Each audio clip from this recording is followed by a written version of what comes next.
think 15, so it's not. Yeah. Yeah.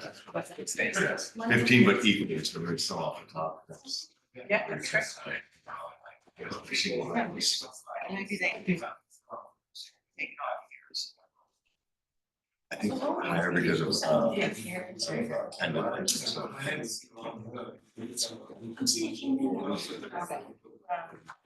right, it's 12 o'clock. I'd like to call the meeting to order. We'll start with pledge of allegiance. Pledge allegiance to the flag of the United States of America and to the republic for which it stands, one nation, under God, indivisible, with liberty and justice for all.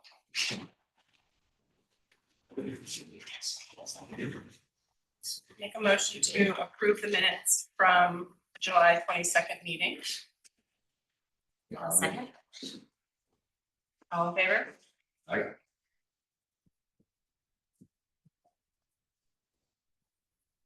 We're going to move to Saguenay, 118 Saguenay Street.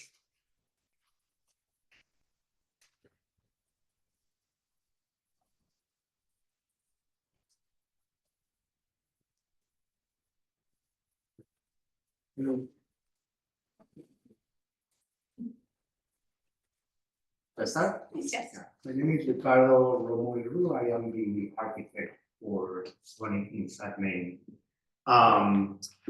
We're here, I wasn't here at this meeting, but my understanding was that there was not enough quorum to put this project through a vote, so we are here, back here without any changes from last meeting, basically, but basically with the same design, but I don't know if you would want a refresher of like how we have changed the design throughout the meetings that we've been coming, or You guys want a refresher? No. Not maybe. I think you. Okay. I think we do have some comments on the main window, okay, which I think is due to the light emissions from a second story perspective. Mhm. So, you know, while we don't want to, our purview to tell you how, one way would just be to reduce Okay, overall so that it has that nice shape and detail that it has now. But because the open window area is, I'm not gonna say it's not a useful area, it's a stairway, but then there's like a hall and a room behind it. You know, if it were an artist studio or something where that kind of amount of light was necessary for Yeah. the space, then I feel like it would be more appropriate, but now it just feels like maybe that stairwell light would probably be on a lot since it's a stairway and safety I mean, issues. one thing, I guess we can agree to whatever you suggest here, because our intention is to get this project approved, but one comment on my end would be that because of privacy, most likely that's gonna have some sort of privacy shade or something, because you know, like that's the stairwell. So in the middle of the night, even though there will be trees on the street, like, you know, most likely the family that lives in the house, they're gonna have some sort of privacy. But if you are still concerned with the size of the window, I think we could agree here to reduce it to a certain percentage that will make you satisfied with it, so. Thank you. Does anyone else want to add? No, I agree. I think if you could reduce 15%, and if that included some off the top in case there are any sort of pendant lights. Okay, so reduce 50% of 1.5. of the window. Of Yeah. the whole Yeah. thing, Of the Yeah. fence, of the That big way window you could keep- fenestration, the Okay. design intent, but Yeah. just reduce it by 15%. and not just bring it up, but also bring some of it down. Bring it down, If yeah, possible, yeah. and some from the width, yeah, I mean, we can agree to that, yeah. Okay, I'd be willing to, Yes. is that a committee of two or I just think- a just then? I'm Yeah, comfortable. I think it's fine. Comfortable with that? I am, yep. So it would be 2 instead of 4-ish weeks. Remember that's a committee of two, you said?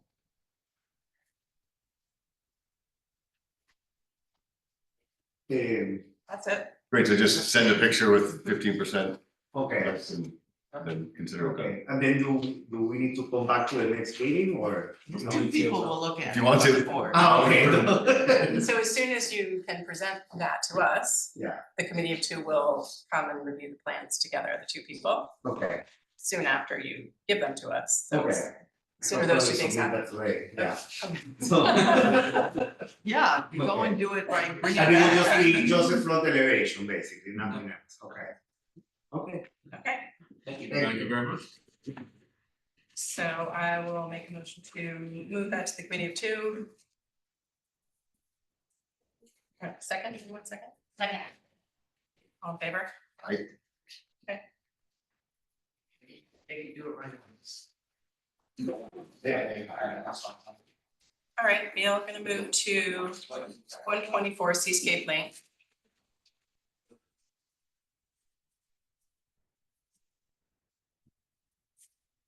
That's okay, can I just leave these? Yes, here? of course.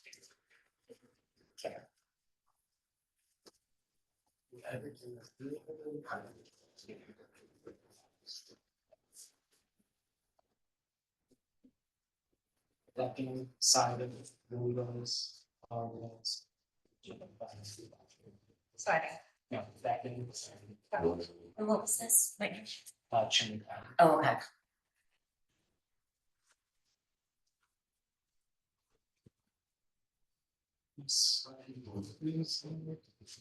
Sorry to talk over you. Go right ahead. Actually, yeah. Obviously windows, Yes. decking, siding. Guardrails, chimney clad flashing. Wait, siding is light gray. No, Siding is the darker gray. Oh, I The thought you decking made Just it got light. two shades darker. it's not lighter. I have the black sample that we can use. Okay. It's substantially lighter. This also lightens upon install and from the years. Oh, it. So we changed the material, so yeah, exactly. That sounds good. Okay. This is. Sorry. All right, we have David Mansfield. I'm Mark Salzman. No, Mark. Good afternoon. Sorry. No problem. I'm Mark Salzman, the owner's representative for Eric Stegich and Diana Weiss. I'm here today to present our second round of revisions to the new home proposed at 120 Seascape Lane. The project's architect, David Mansfield, is joining us by Zoom and is available to answer any questions. Let's get through to slide 4. Last month, we presented revisions to the front facade to address the board's July concerns that the massing was too severe. We did this by recessing the front entry, breaking the previous unified volumes apart, and introducing some of the design language from the rear of the proposed structure. When we presented this, we heard from you that you liked it, but that you wanted to see more. Specifically, it was suggested that we consider adding a canopy-like separator between the first floor and second floor, with plantings on top. This is an element already employed on the south facade of the house, and it was one that the board expressed favoritism for in the past. We also heard a new concern from you about the color. There was some question among those present in August as to whether black was the right choice, and it was suggested we consider a change to a more gray material. We appreciate the board's suggestions, and I'm here today to present design revisions that employ those precise recommendations, as well as one more of our own. Can we go to the next slide, please? As you can see in this revised axonometric view, we both added a canopy element at the home's entry and changed the proposed color of the facade. Here are some samples of, I gave you the samples already, of the proposed siding material and chimney cladding. Everything else has remained the same. Can we go to the next slide?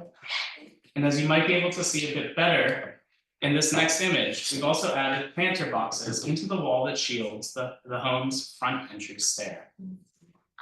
We feel quite strongly that these revisions to the design significantly soften the proposed home's overall appearance and allow it to nestle in seamlessly with the other modern homes at this end of Seascape Lane. Next slide, please. I want to quickly walk through some of the details of the proposed revisions. Here is a zoomed in version of what we showed you last month. And then the next slide. And here you can see just how much a change in material color and the addition of further plantings drastically softens the proposed home's appearance on the street. Next slide. And here are some additional views of those changes, if you just want to flip through slowly.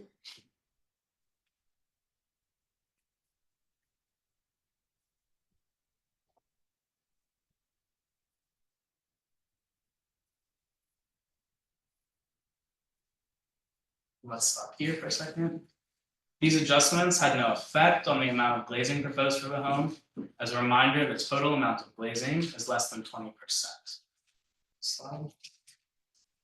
Since no material change to glazing is proposed with these design revisions, we did not update the nighttime renders, which you might be able to just quickly check through and stop at 24, please.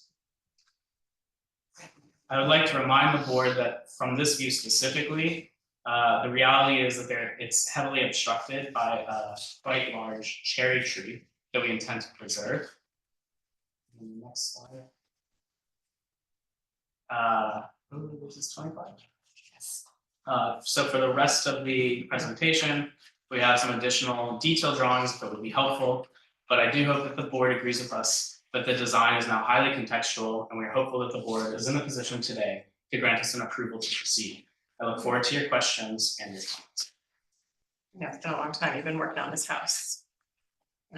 Thank you for addressing the concerns. I see the color change, however, it looks a lot grayer, I will say, in the presentation on the computer screen than it does here in this person. This interesting, it feels more like a charcoal.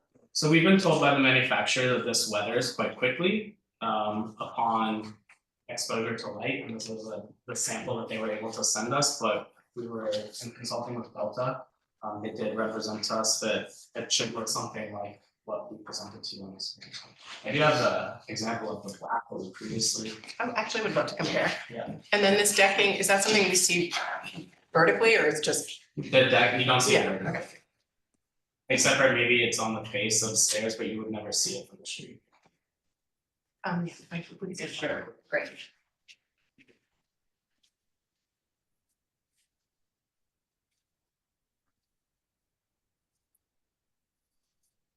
Hard to tell in the light, but in this light, because this makes it look kind of brown. So it sort of changes colors. It does change Like, color for the light. Maybe I can jump in. I don't know if can you guys hear me? David Mansfield.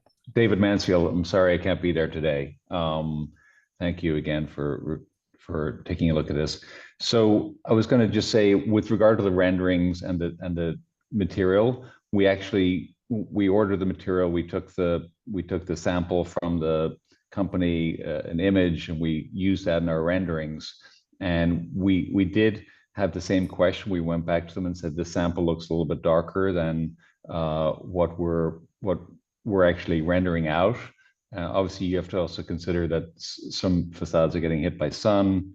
You're probably looking at that in artificial light or in a shaded space. That does make a difference in terms of the rendering, but we did use the actual material from the manufacturer. And then that's when they came back to us and said, this is obviously still a natural material. It will lighten over time, and they had literally just made those samples for us. So it was kind of like the full bleed on that. But I understand, because we had the same questions when we did the renderings as well, that it felt a little lighter. But that's what we got back from the manufacturer of deciding. We might want to leave it out, Mark, in the sun for a little bit at the site or something, just to see if that actually does happen. But typically, sun bleaching is a real thing. So. And it doesn't feel sealed. David would know better than me about specific properties of this. It's a coating. Still sealed. But it's a coating, you said? It's a coating, yeah. It's a Koya, I believe, or maybe it's I think this is a quote. It's a thermally modified wood. I'm not sure if you look at the back if it's spruce wood. It's a thermally modified wood for rot resistance, and then they apply a coating, and then they also apply like a slight, texture to it to sort of age it and make it look, meet the sort of, their sort of the desired image, the desired sample. But it does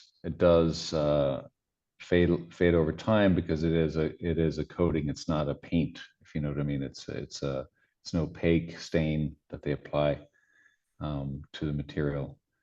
And yeah, Has anyone in the field have any comments? I like it. I think it's better than the darker one.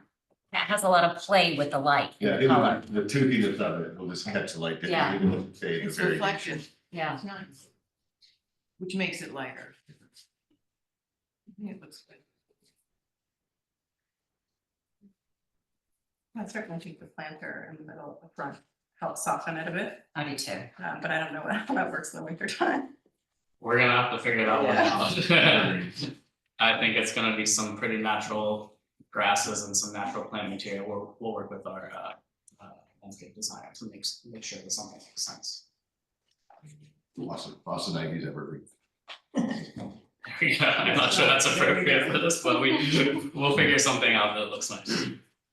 we already have the planter boxes at the front windows, so we feel like if we just continue the same idiom there, we didn't really want to put the irrigation and planters above the parapet because it could be a condition that down the line would be an issue with water penetration if something failed. But here we have, open underneath, and we'll have to obviously add irrigation to that planter box, but it's perfectly viable. Thank you. Okay, well, unless anyone has any more comments. No, when it first showed up, I didn't think you'd get to this point, but I think it's really effective. I think it lightens it up, a Thank you. little more Yeah. playful, but still has. I think we're really happy with where we've landed here. And feel like it's a unique design, but one that kind of fits in well with the center of the seascape. Yeah, Okay, can you just go to page 15? It was a north, south, east, west glazing page that is not, I don't think, in our printout. Oh, it should have been. 16, page 16. Keep going. Sorry.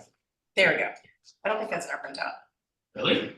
This is the same exact presentation. Wait, 16? Yeah, do you have page 16? No, this is page 17.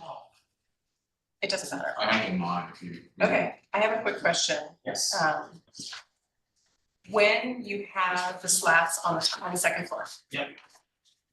How did you count that in this? David, I'm gonna answer, and if I answer incorrectly, you correct me, okay? I believe that the visible glass area between the slats is counted, but the glass area behind the slats is not counted. Is that accurate? That's correct, yes. All right, say it one more time, sorry. The visible glass area between the slats is counted, the glass area behind the slats is counted. Thank you very much. My pleasure. All right, so I'll make a motion to approve the, I'll second. okay. Aye. Aye. Thank you very much, I really appreciate it. Thank you, everyone. You have any of these or can we take these? Okay. Thanks very much.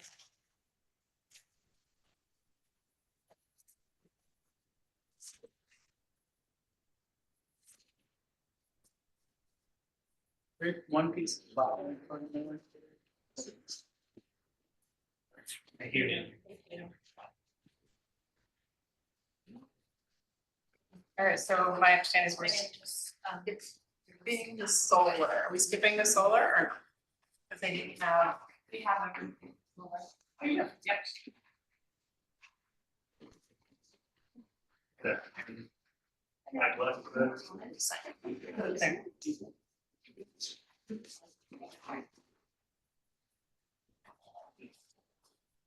But we're just signing the previous application.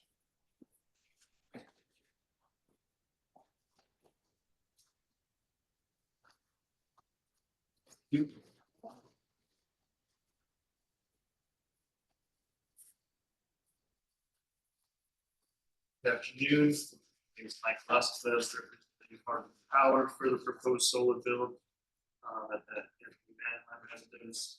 So last time, we had some concerns regarding possible views from the road. In that time, the packet presented and on here it gathered some aerial imagery. Aerial imagery is going to be obviously a little more exaggerated than human being standing 5.5, 6 feet from ground. But the site is well isolated. There are several trees that will be maintained that are covering the proposed structure. Again, this is going on the accessory structure to the northwest, so we're proposing solar on the southwest roof surface. All of these trees are being preserved throughout the front view, southeast and southwest. These gathered on the street side, our proposed array should not be clearly visible to the street. So we're pretty confident that the integrities will remain of the structure and of the historic significance of this property, while giving our client 75% reduction in his collection costs.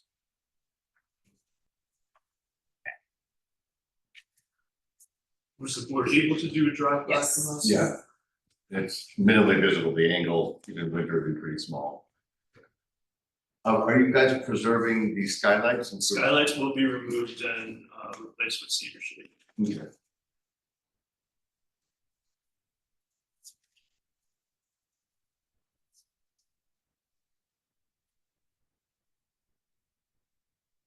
Well, I think since it's not the main historic building and it's an outbuilding and it's a minimal view from the road. And it helps finances and the environment that we're all for. So I'll make a motion to approve. Second. All in favor? Aye. I want to do something.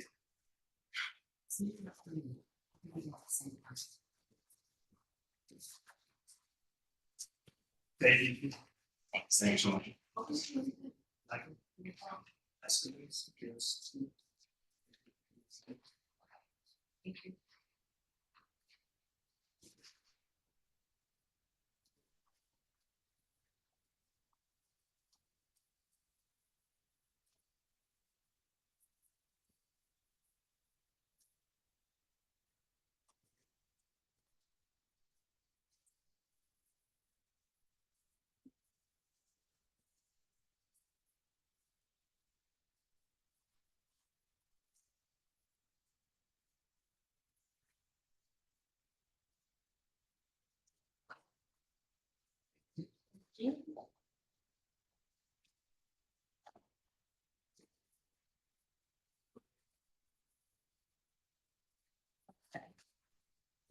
We'll move on to 543 Daniels Lane.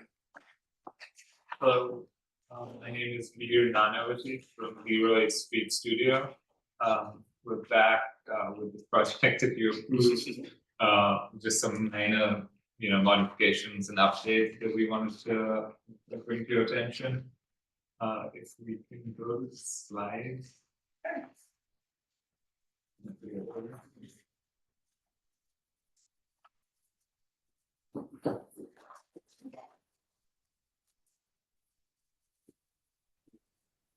Yeah, so the first couple of slides are showing what we've shown you previously. This is the view for as you approach down Pheasants Crossing. And this is what we showed you previously or was approved. Here, this is showing the proposed changes. We're proposing to remove, there were some precast concrete panels on the second floor, which we've removed. We think it kind of helps obviously simplify the mass and makes the second floor more unified looking. So that was the primary motivation. Also the mass of the garage has come down a little bit. It's slightly shorter. The other big change that you will see, small change you will see through the slides, is we changed the materiality of the fascias, the two bands. We originally thought we would build them out of concrete and found through a process of, the construction documents and some mock-ups that it was more advisable to build it out of stucco, which will be a cementitious stucco. It allows us to have less joints and, keep a more unified appearance. And then we've also added a small stone cap. So if you go to the next slide, You can kind of see that, you know, the thin stone cap on top of the stucco casts a little bit of a shadow. So it just adds a little bit of detail, but really just a practical thing to protect the face of the building. In the front of the building, there was a minor modification to the water feature that was driven by some client input, and Ed Hollander's office is on the Zoom in case, you know, we want to ask any questions about that. What else can I do? Do we see the water feature there? No, if you go back to that previous view, it's kind of behind. You can kind of see it, and go back one. It's right around the entry pad, so that kind of grayish looking area on both sides of the front door. That's water.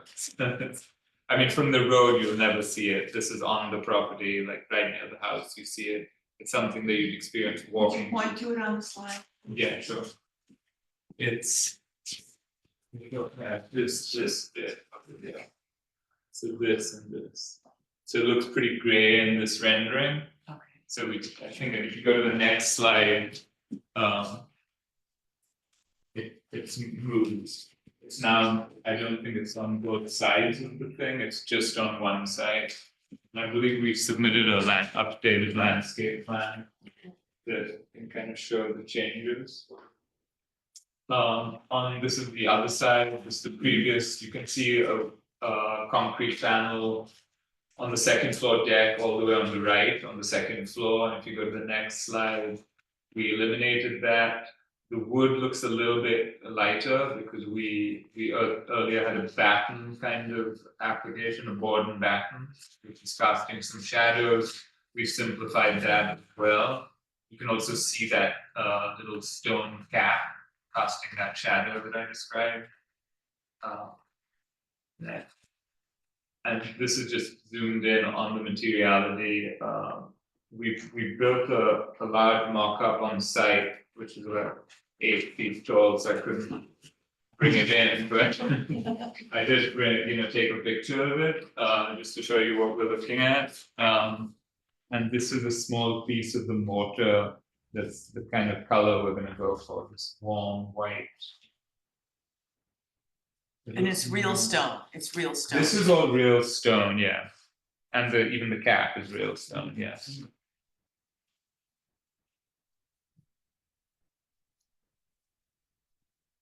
And what is the stain of the wood? We're gonna try and keep it to this natural light brown color. So what that actually means is we're gonna let it weather slightly, so it silvers, which will lighten the wood, and then then seal it and protect it. And then there'll be like an annual maintenance to try and keep it that color. Otherwise, it'll silver out on its own. So in the end, will it be silver and you're gonna maintain the silver, or in the end, The you're gonna try client and intends maintain to that? keep the light brown, Okay, that's what they want to do, but it's gonna be a yearly battle for them, yeah. And then I think there was some slight reductions to the glazing, which were brought about by design development to the interior. Nothing, here you can see the water feature, mostly changed its shape. It became a shape more similar actually to the pool, more in keeping with the language of the house, one could say the architecture in general. Earlier it was like a rectangle, but it's still on both sides of that little walkway. Yeah, on the exact rectangle.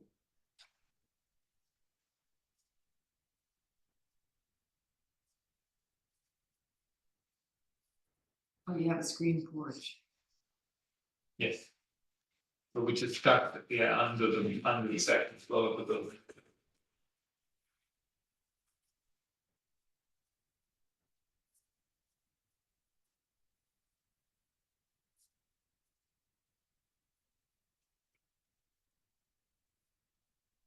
That's it. There are a couple of other minor modifications to the driveway and the parking on this plan that you can see.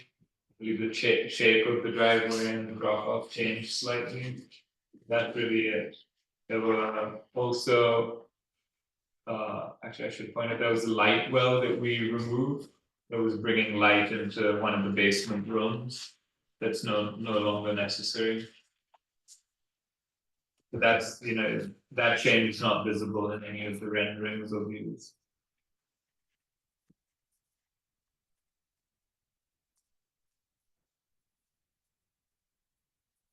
I think it's beautiful. Thank you. Yeah, I do too. I think it's didn't- great. I loved it before. Y'all know my feeling, and it looks beautiful. Yeah, I like the addition of the stone on the top to create some dimension. The first floor is even more floating, the night rendering must look pretty cool. Yeah, I also like the addition of the natural wood. Instead of more stone. I do too. Oh, The organic shape and everything. Yeah. Yeah, great. Well, I'll make a motion to approve the changes. second? All in favor? Thank you. The free cameo cup just gets. You like it, wow. Every hour. Okay. Thank you.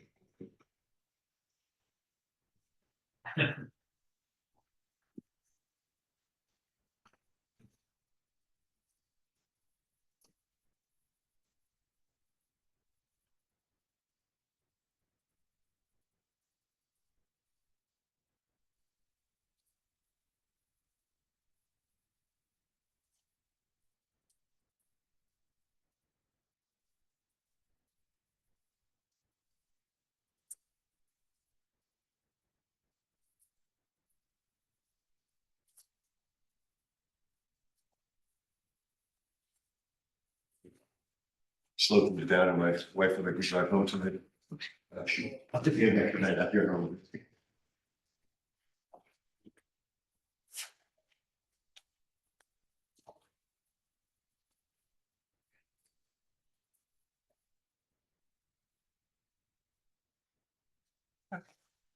Okay. 64 Sand Dune Court.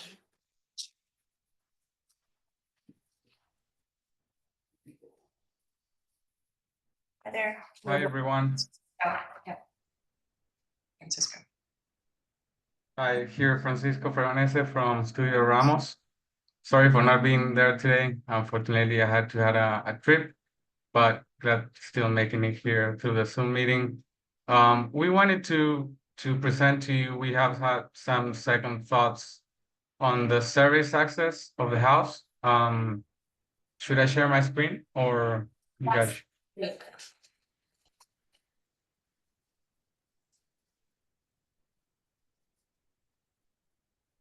Everybody can see it? Yes. Very good. Okay, so this is our ground level floor plan where we have the service access that is right next to the garage. As of now, the access for the stair, it's enclosed by wooden slats, wooden louvers, with a door. And we had some, second thoughts that this was practical from a point of view that, for privacy, so nobody will go further into the service access on the second floor, which I'm going to show now. This is again a zoom on the access. Here is the garage and here is the door to go up to the first floor. This is our hall on the first floor of the house.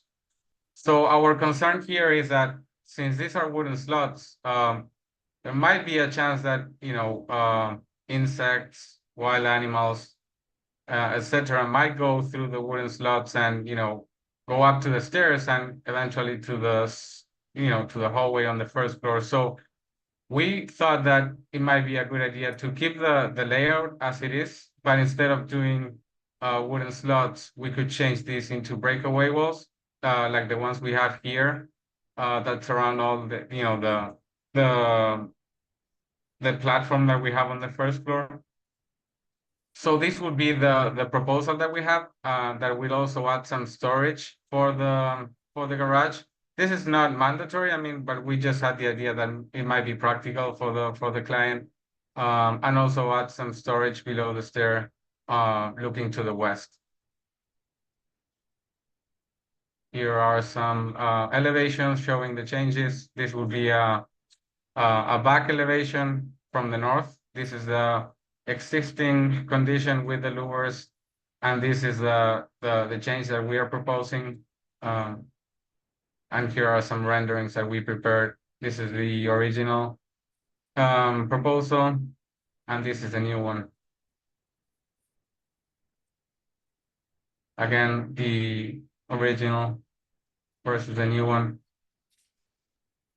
The street would be over here, but it will be, of course, hidden with all the, we have a big hedge planting and it's almost invisible from the street. So for the public, you know, this is very private. So the changes are very concealed in the house. That's basically what we wanted to show to you today. It's a very minor change. I don't think it really changes. Does anybody have any? No, thoughts? No deal breaker. Did you say it was being raised? I didn't know. Okay. And stair railing? Are you It's like planning it's on a glass. stair railing? It's glass. I So, guess. yeah, this stair has a glass railing, but since it's glass, it's, you know, it's difficult to see, but it has some reflections on it. And inside this staircase, we will have a railing on the wall. I don't see any issue with the change. no, Okay. So I'll make a motion to approve. All in favor? aye.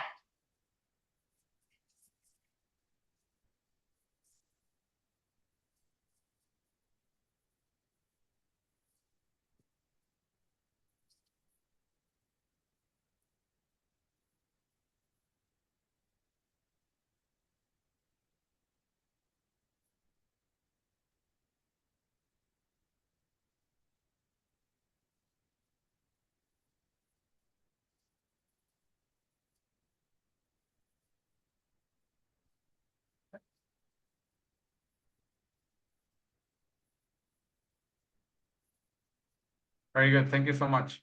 Thank you.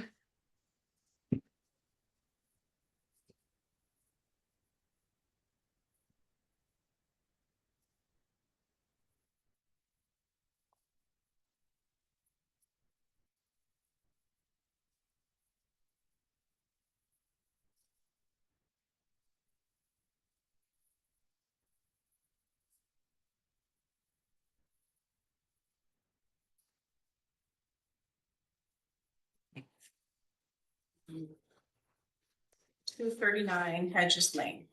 I'm Zachary Flanagan, architect representing the client 239 Hedges. We are proposing to add a shed dormer to the south side of the house that matches the north existing shed dormer. You can see that on page 4, where we're proposing a new shed dormer to enclose the existing deck. We've tried to maintain the look of the existing shed dormer, the window light pattern, we're matching, trying to make it look like it's really just open there. There are really high hedges from the driveway, there's a reserve to the south. Shed.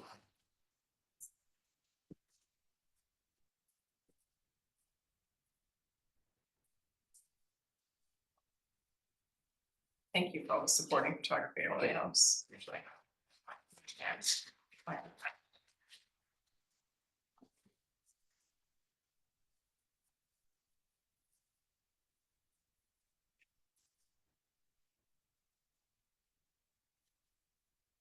I mean, just for light emission purposes, so I understand, the windows are the same amount of windows. They were further back on the porch. Now they're just gonna be They were actually French doors French from doors. the primary, yeah. Okay. So we're removing the French doors and we're just adding casing windows.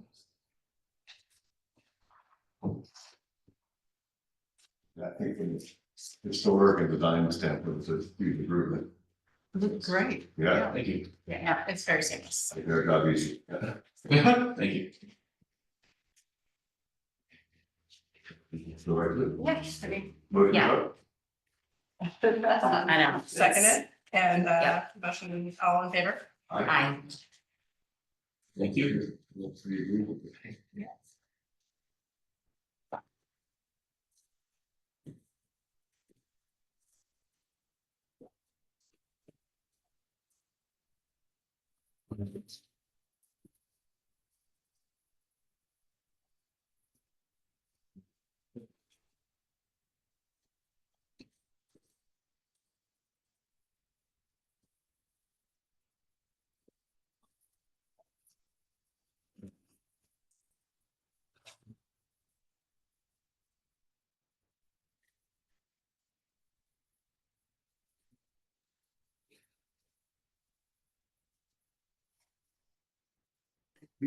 Any last one?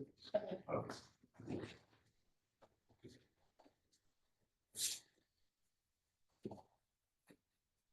119 Sand Dune Court. My name is John Lappin, I'm an architect, associate of Ryan. And maybe we want to show you a project that renovation addition to the existing house in front of this. This house was designed by the Vestys back in 1980. And our goal was to try and maintain the architectural integrity of the home and to follow suit with the architecture and make it look as if we were looking at work. I want to show you just a brief picture of the, if you don't mind. This is the house from House in the Hamptons. This is the old house. This is our house right below. And you see what we've done. Now that we've raised the house up to meet the FEMA compliance. So the addition goes from here to here. And it's trying to maintain all the lines and all of the history of the house. Obviously, with the exception that when this house was originally built, it had a 3rd story on it. And you probably know the history of the project was getting rid of the 3rd floor. So we've done that. So the idea is to try and maintain this level of sort of, was it 1980s architecture, which partly was 44 years ago, but because I still think it has a very clean and type of modern type of look.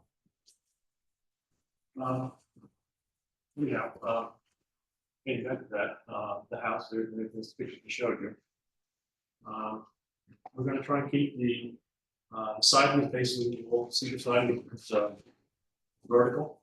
We're going to be changing out the cedar because it's more difficult to keep straight and workable. So we're going to go with Epe siding, which will also turn it to so silver gray. Simultaneously, we're trying to keep all the materials the same as most of the material consistent with the house.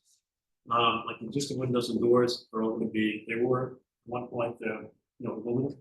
Now we're going to go with stainless steel, so they'll be the same thing, they'll be matching. All the decks of cedar, get everything with that time, built that cedar, okay, material.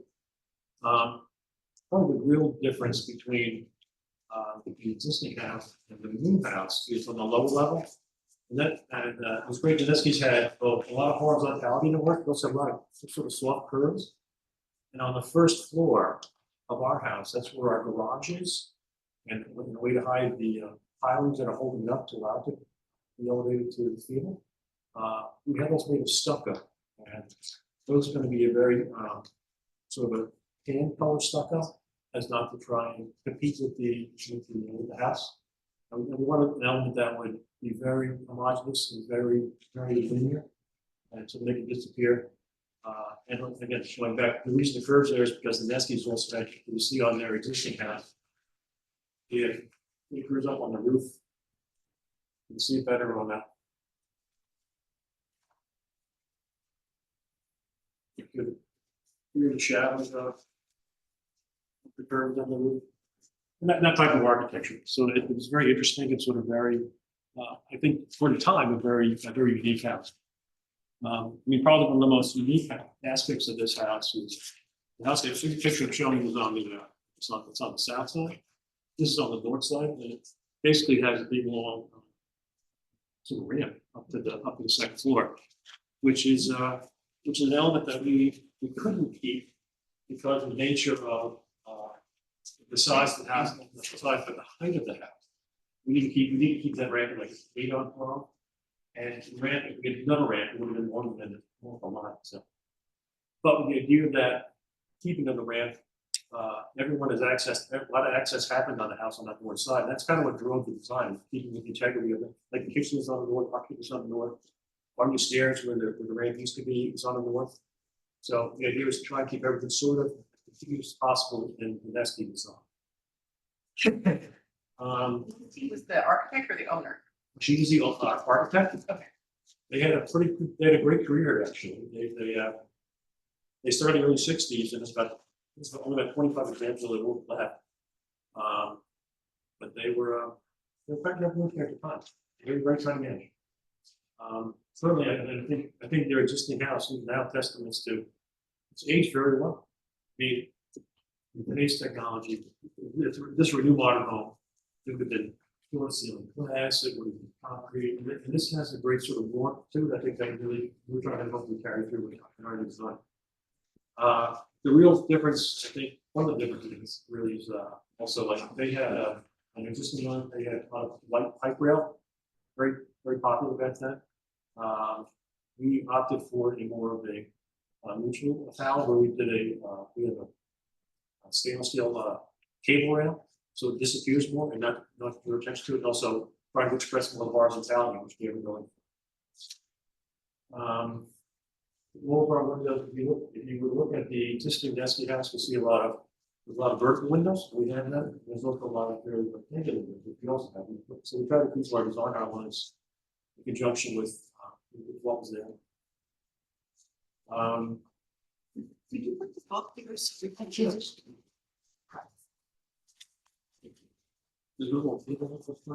There are two books that we have for you to look at. This is the north side. South side. Up here. That's obviously just like facing the north. And it was the corner shot.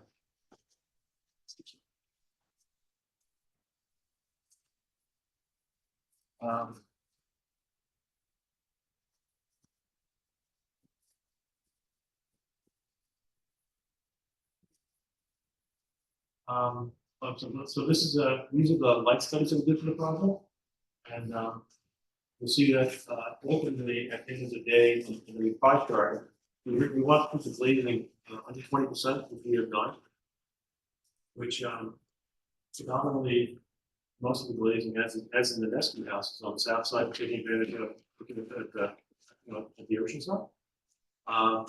But other areas we try to come down to make sure that it didn't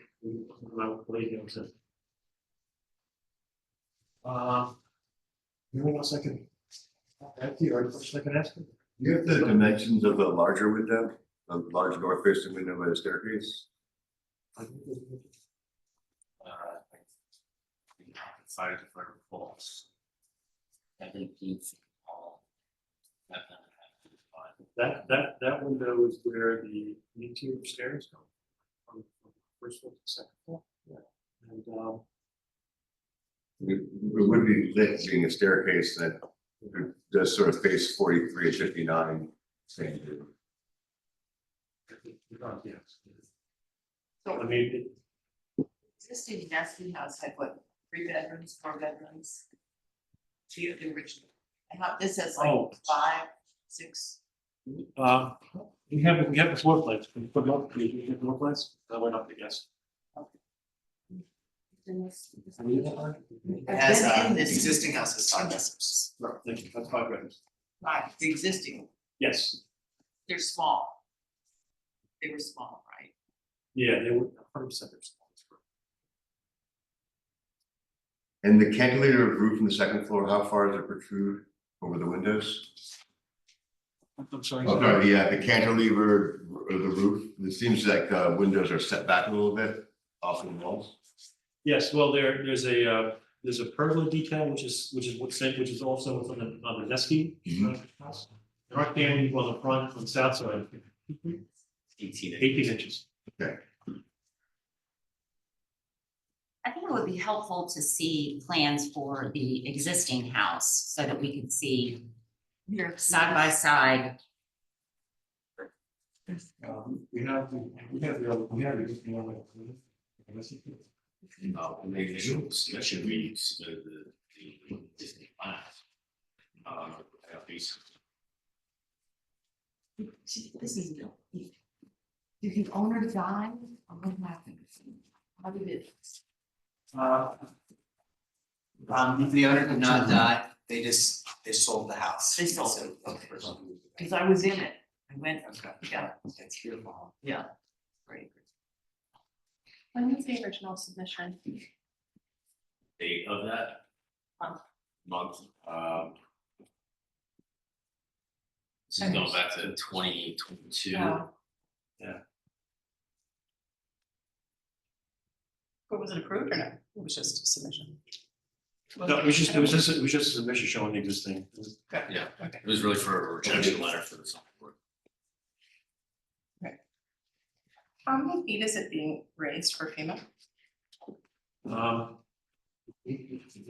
I'll give you one. Section.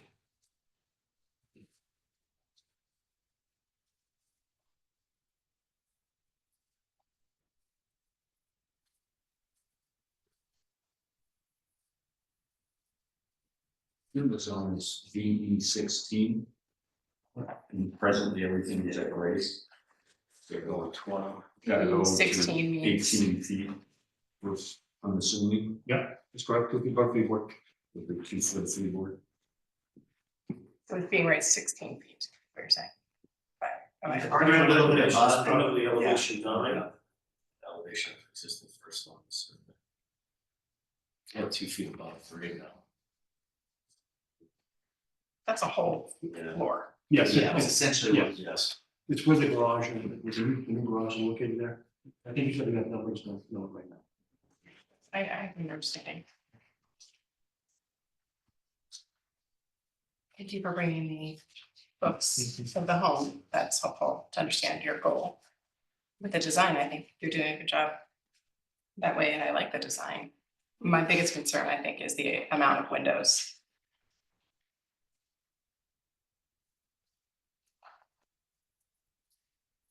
Anyone else? Mainly on the south side.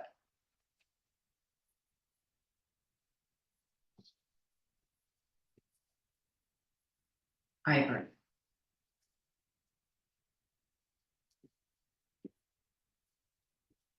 That's the side that faces the ocean, of course.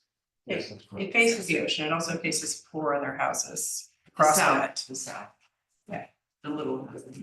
but you see what it is on this side. I know. These houses here. Are these proposed windows or projected windows? If they're existing windows, I'd say that we should respect them, being that the property is pre-existing. To probably even our board. Except that But they're if raising they're it a whole adding- foot. I mean, a whole level, which means.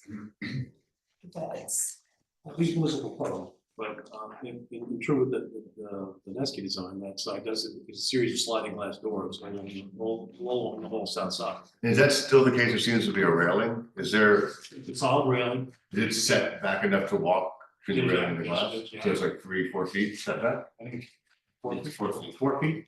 So the first floor is 4 feet setback, so you're not gonna get that much, nearly as much peripheral as if you get if they're on the face. Which is helpful.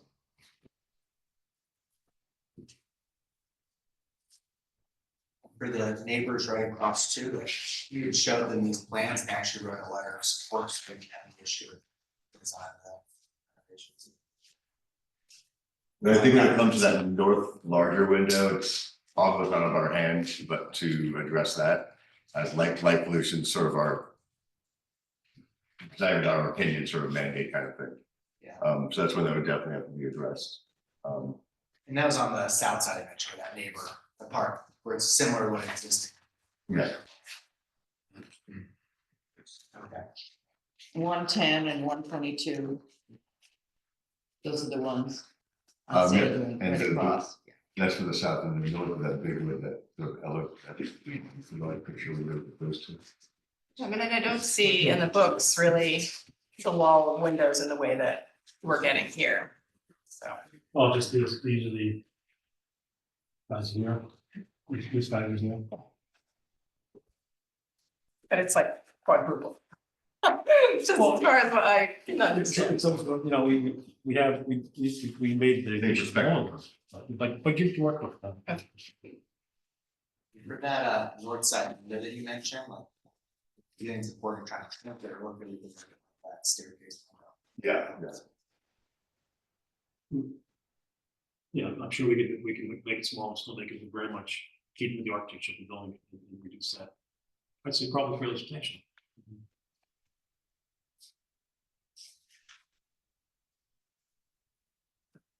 Okay, so I mean, at this point, I don't know about a number to suggest for reduction in glazing, but I would say half. But that's my personal opinion for a suggestion. Does anyone else have any on the south side, any commentary?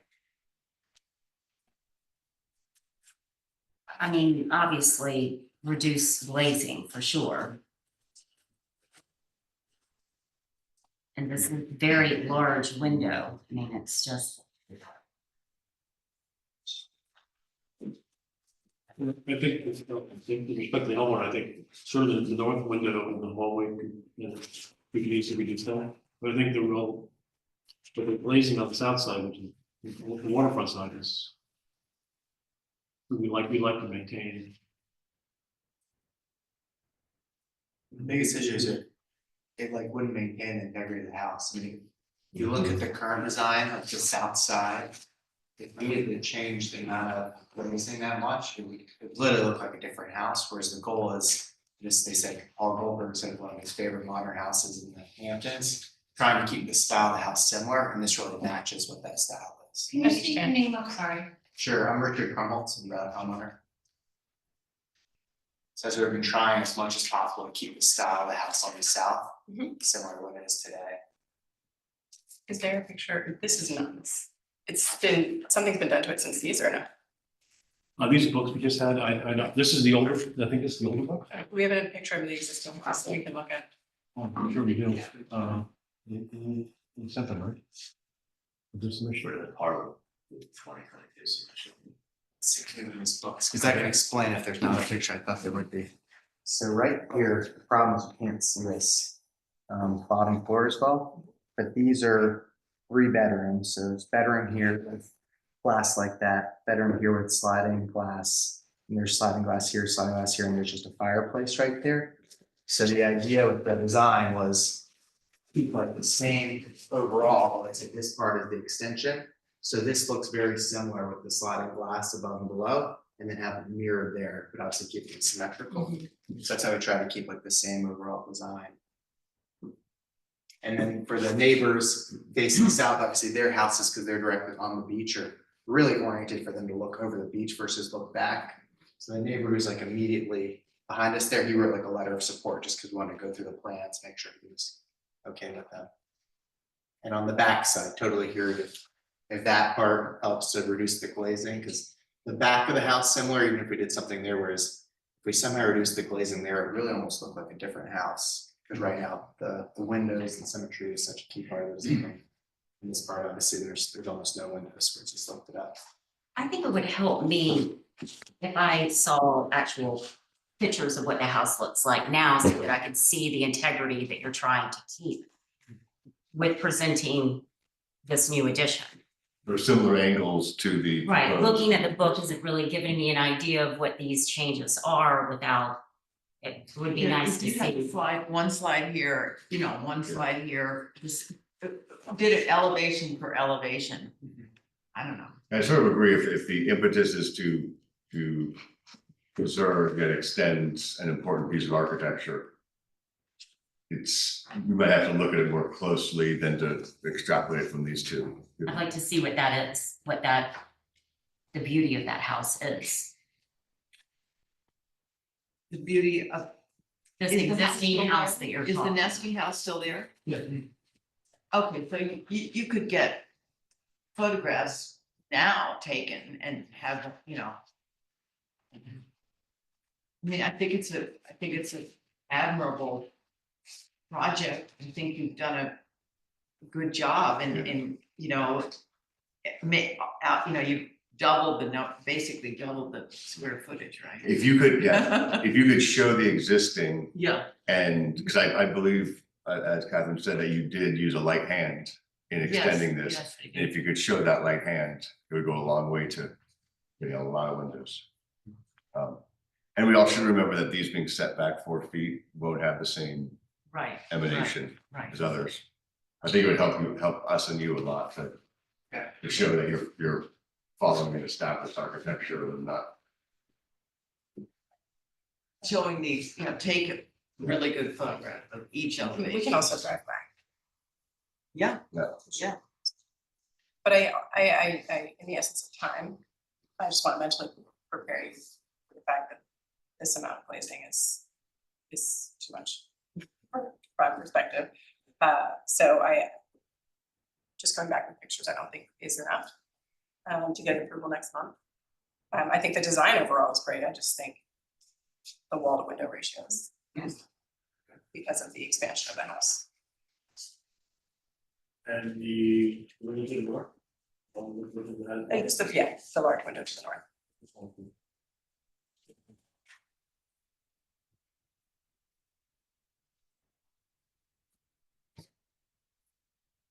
It's great that you're respecting the nasty design.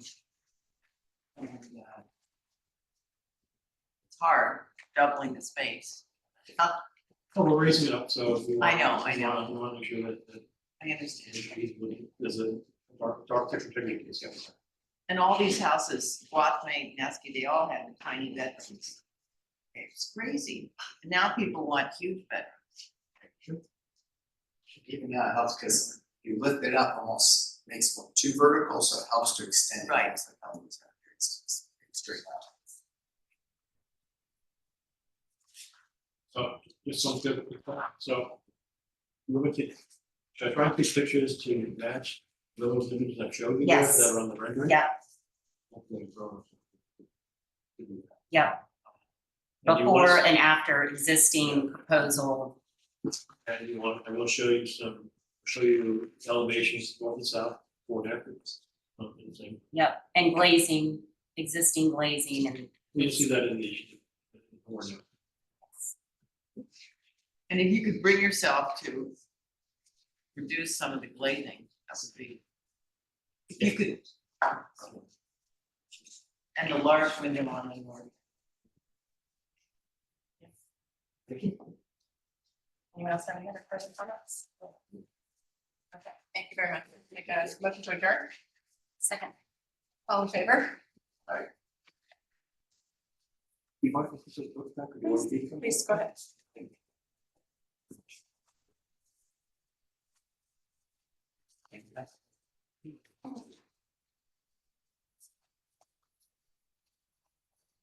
Thank you very much. Thank you. You.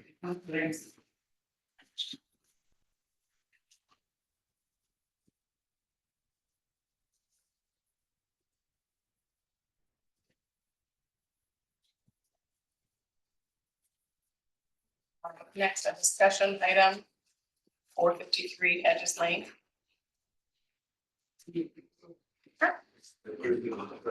I mean, Okay. okay.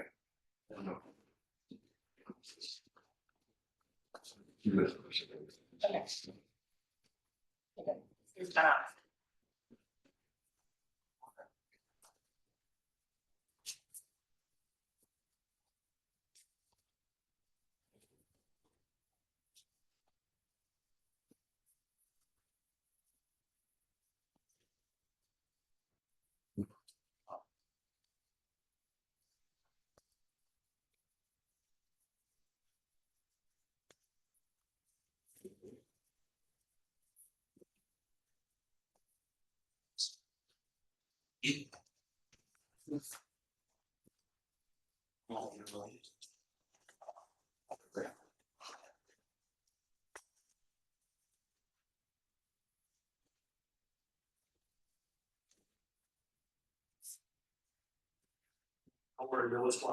Yeah, yes, I don't think this thing is, I don't think this is done with this thing, I just.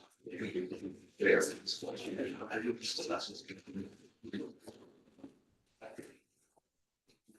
Sit it on chairs. Normally, it's very long.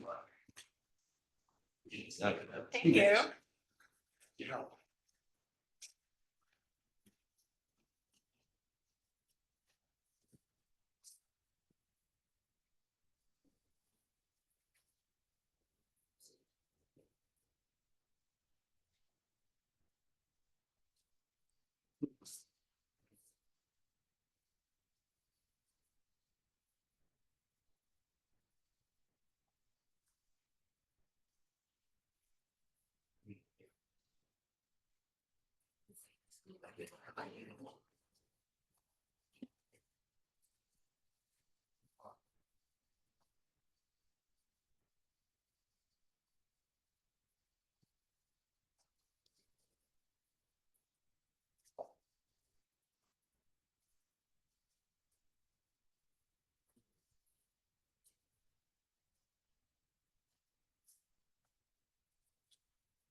Thank you.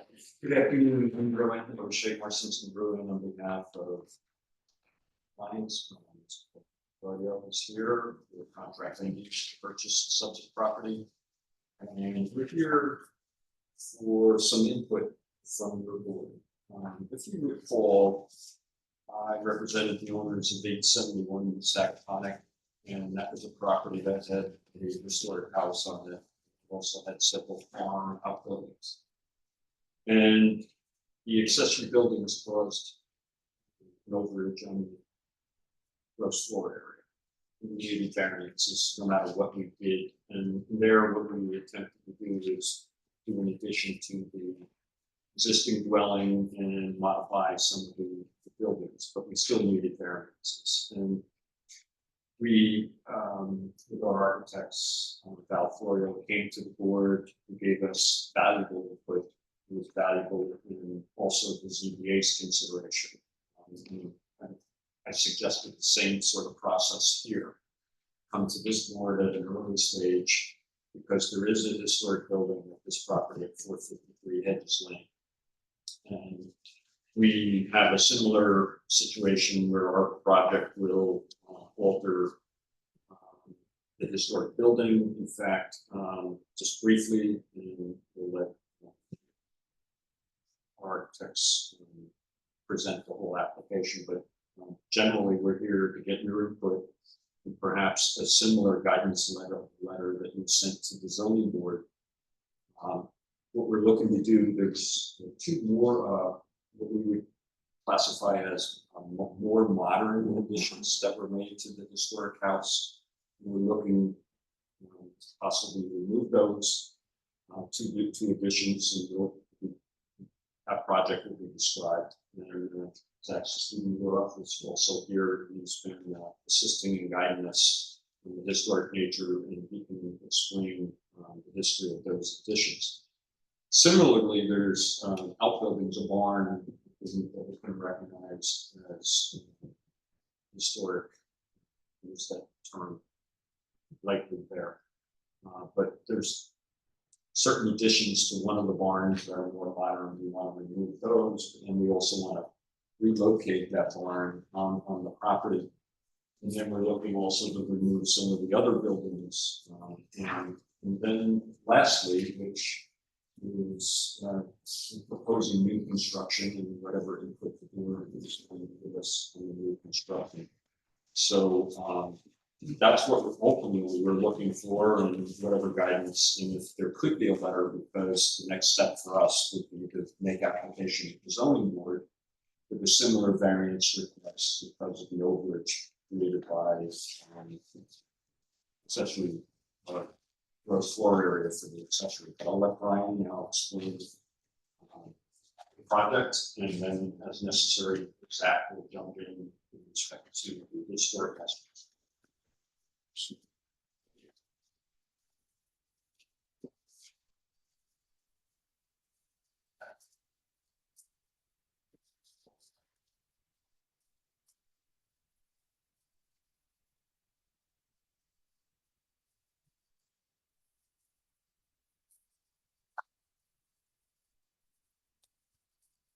Evening, my name is Brian Glasser, I'm the architect representing my client Ron Audio who was today. Just to get started, if you'd like, having for my just to start off this. So just to get started with the current site, and I have a comparison here just for your reference, because it's important to show the existing structures versus the proposed work that's being done. This is just kind of an overall zoom. But to get started, so the current property is currently located on the south side of Hedges Lane, and we're roughly 791 feet east of Breezeway, Ocean Breeze. The current lot is 2.77 acres, and the current scale inside of the proposed, I'm calling it an addition because the current Greek revival that we have in the front, we are requesting that we would have a tunnel connecting the two structures together, so it would be legally an addition to the main house.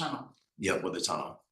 And the reason why is this is currently within the setbacks allowed by the village, so we would be requesting a variance for this tunnel, but it would be underground, so we felt pretty confident that that's something they would be on board with because it's been done in the past.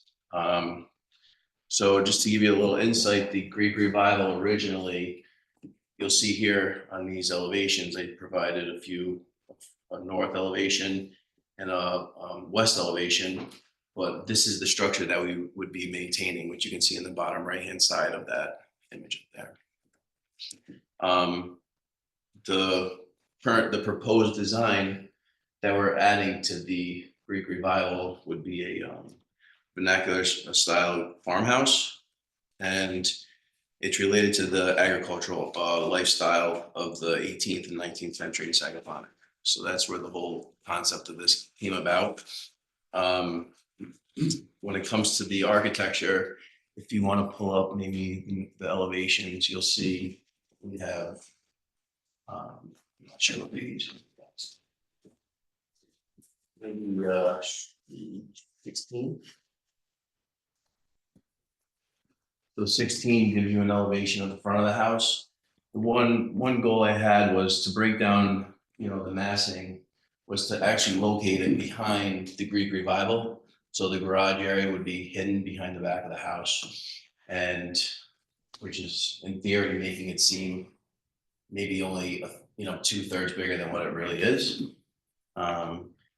Some of the other elements that we ran with for the design was the original barn, which is being relocated. So the barn that's located in the center of the property right here had an addition to the east and the west.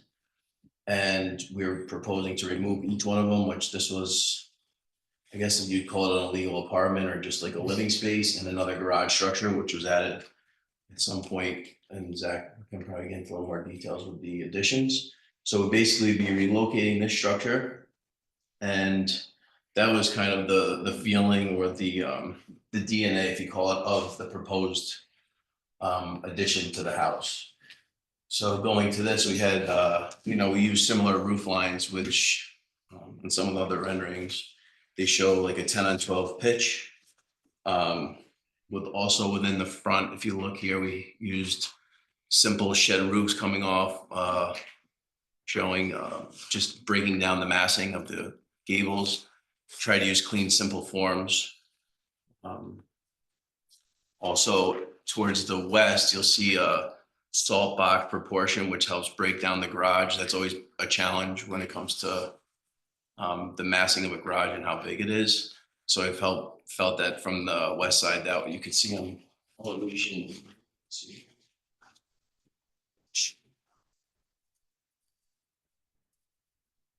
18, page 18. The massing of the addition, I'm calling it addition, compared to the main house, looks subdued to the main house up front center off of the street. That's where we have a 3-car garage. If you don't mind just going to page 17, I can kind of run through the materials. So the materials that we are going with for the the addition and for the barn structure is going to be a pressure treated at the roof. We're going with a pressure treated Alaskan yellow cedar roof and R&R siding, which we left natural. The stone, we would be going with a it's a rough cut, rough. It's gonna be a roughly square and rectangular blend of field stone, possibly Connecticut field stone, which would be similar to the foundation of. I have other pictures, it's hard to see here, but the current foundation of the historical structure has a field stone structure to it, which we would also be maintaining, and I'll get into the historical structure as well. Gutters and leaders would be a half round gutter with a round leader. All the trim columns would on the house would be a natural yellow cedar material. And for the windows and doors, we were going with a Marvin Ultimate product. And here's a sample of the suede, which is I think it's a subtle blend of what the natural woods of the yellow cedar will end up being. So that's kind of like just a true color of the material. Bluestone patios, pea gravel driveway. What else here? In the back, we have a railing system, which would be E-pay new post with a stainless steel cable, which you can see in some of the other elevations, but it's really just in this area, and then where we have window wells. Going towards the existing Greek revival, Zach can get into that a little bit more, but there currently is an asphalt roof. We have a red brick chimney, a painted white clapboard siding, and this is the stone foundation, which is similar to the stone that we're using on the house. Half round gutters. This is the barn structure, but we're basically maintaining all the materials on the Greek revival. The only thing that will be changing, window sizes, door locations are all going to stay the same, except for the removal of the additions to the east and to the south. Like I said, window color, size, scale is all the same. Front door is the same. We're just going to replace the current roof from an asphalt roof to Alaskan yellow cedar to match the main house. Another thing, and I was guided from my client and from Zach on certain elements. One being the chimney. There was an original chimney that was abandoned at one point, and this one I believe is abandoned as well. But Zach recommended, and you can see on actually this rendering here. It's a little bit more proper to have the chimney in the center of the house where it could actually service multiple rooms versus the original shows the chimney somewhere in here, and then there's also a fireplace in the back with no chimney. So for the aesthetic of it, we positioned it here. But otherwise, the structure, the trim is identical to what you see it, and that's where we're currently. You're gonna recreate it? We're not recreating it, we're just gonna Restore it. Yeah, we're gonna restore it, yeah. So the wall heights, the scale of this house is identical to what you'll see when it gets built. It's just gonna be replatted, new windows we put in, we'll redo the inside, stuff like that. What is the historical going to be used for? So it's currently 3 bedrooms and there's a little like kitchenette area. And we spoke to John already about zoning and we already know the complications of it. The concept is that, one of your codes that was brought to my attention, we can't have 2 driveways, but we ended up leaving the original driveway for a guest. Family, when they come over, they can have the current parking situation, have their own area. And then there's the main driveway for the main house wraps around and is hidden behind the back. So It'll feel like 2 separate. yeah. If you look, if you don't mind going to maybe like 16 or.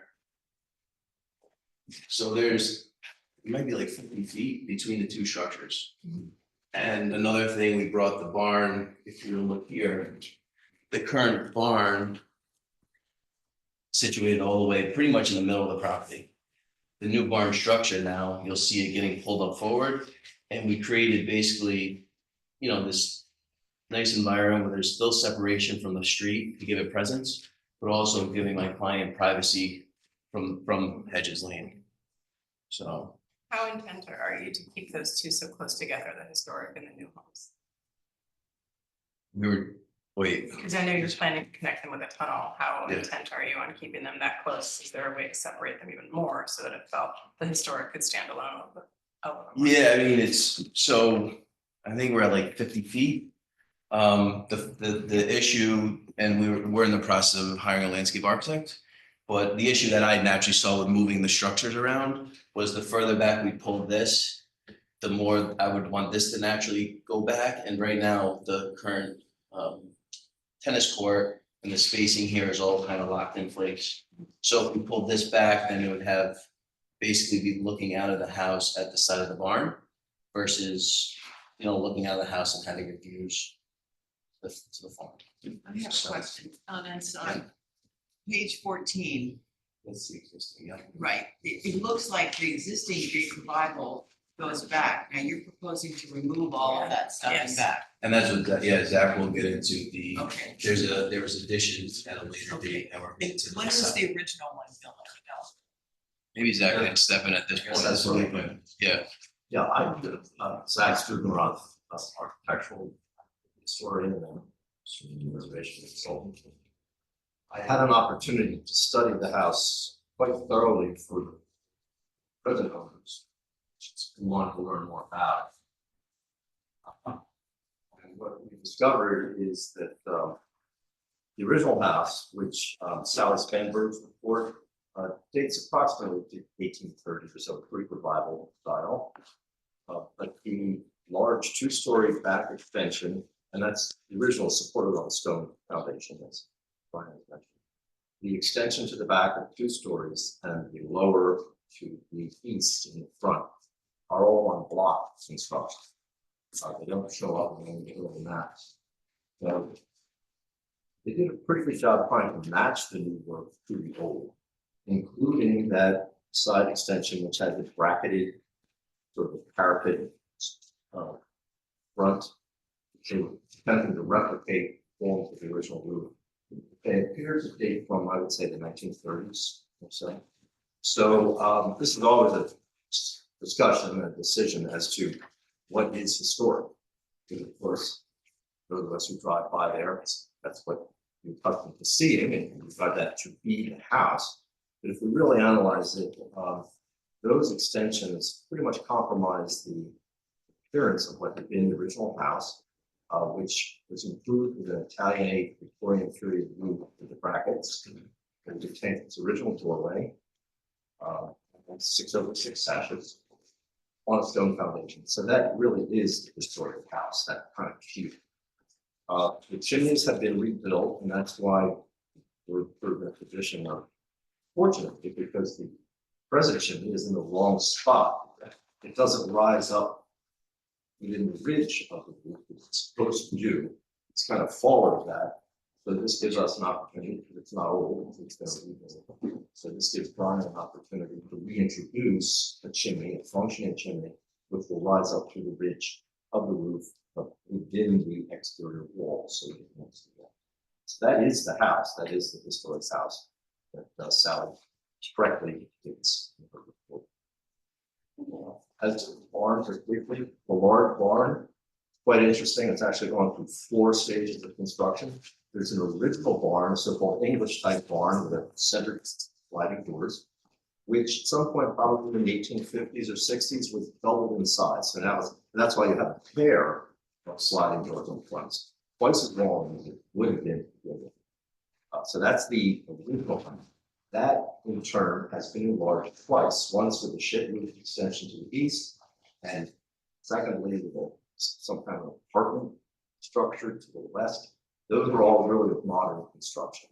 And frankly, in terms of the massing of the barn, kind of compromised its shape in the landscape. So I think removing those would definitely improve the historical impact of that.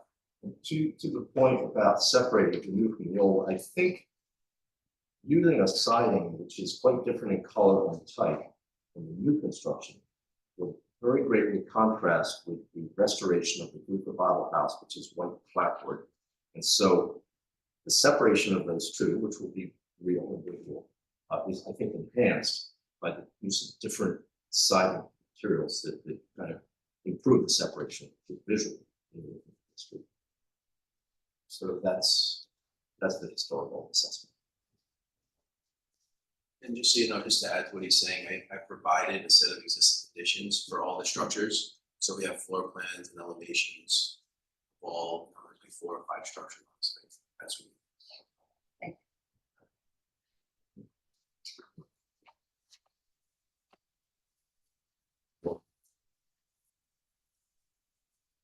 Also, I don't know if I want to add about the lighting calculations.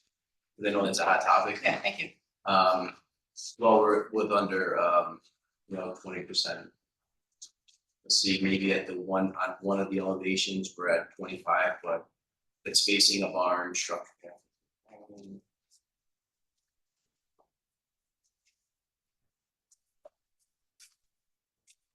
Maybe it's maybe.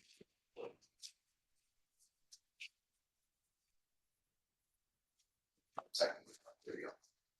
So you can see here our calculations are well under the, I've heard in the past. We didn't do an average of all of them, but per wall, we're under 20% number, except for the east facing, which is right to the east of us, is an actual barn structure. So I felt that this structure right here, this structure right here, you can see that how that would really affect any neighbors or, the site. Right here, see the barn, this is our proposed work.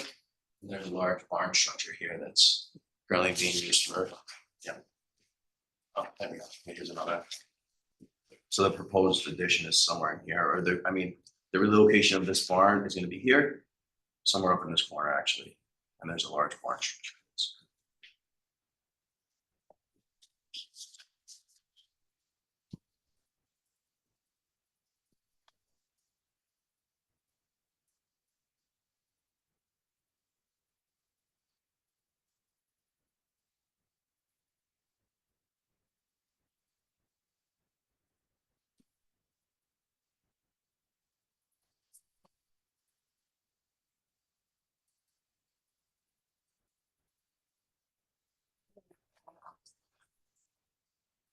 I think I'm comfortable removing the additions. I do think restoring to the original 1800s home is smart and wise, and it's not detracting at all.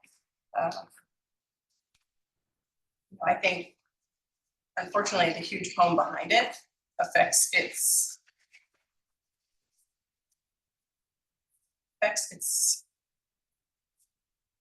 gorgeousness to side upon it, right? Because it's being overshadowed, even though it's behind it a bit.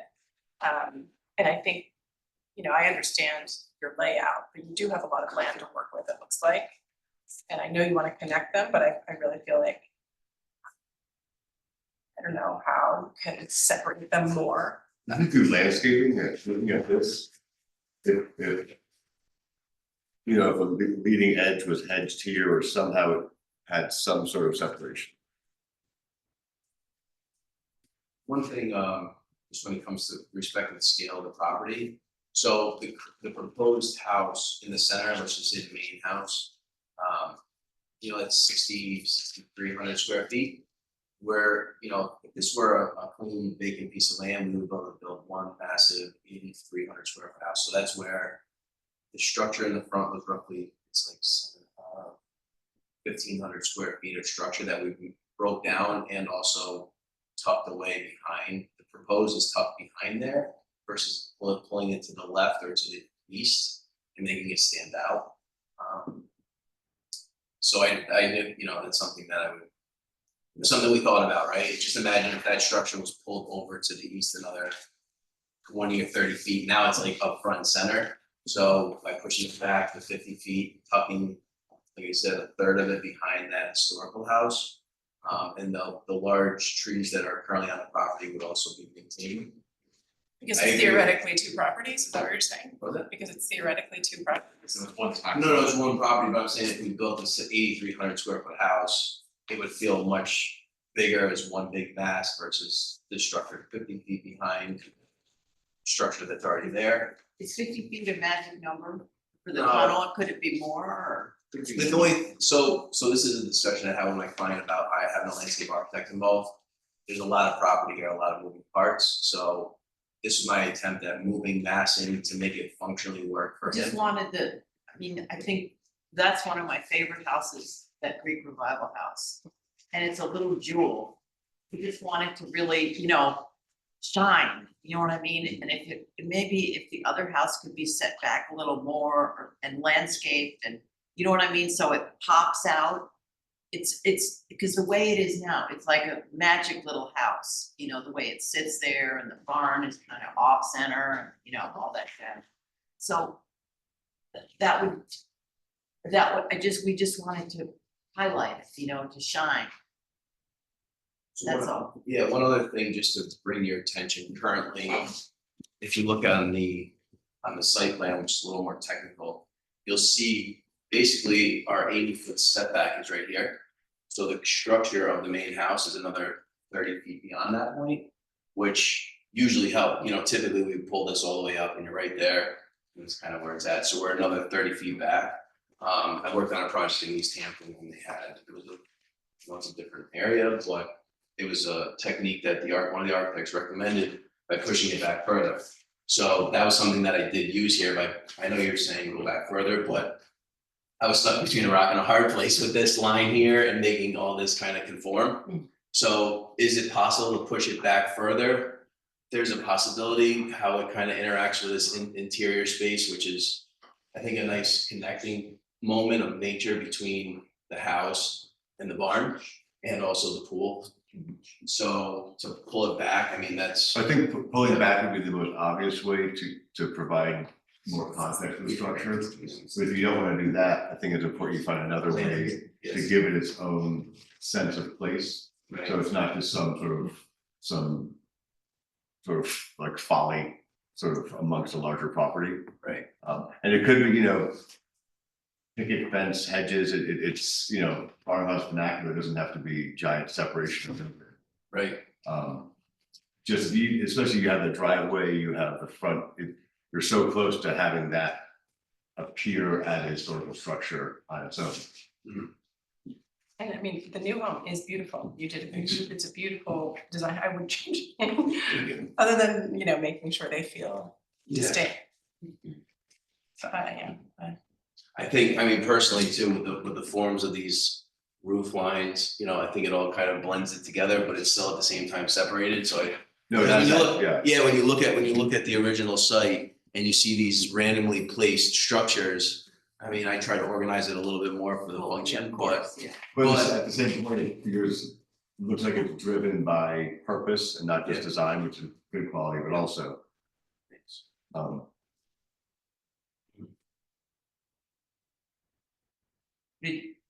There is a fence there now, white picket, isn't there? Yeah, that's correct, there's a wood, there. Yeah, you have it in the new one. But to separate, just something that would separate the Greek Revival, so it seems like its own spot. It already has a driveway, has a front yard. Highlighted. Yeah, I was gonna say, let me see what on there. This might be another image photo.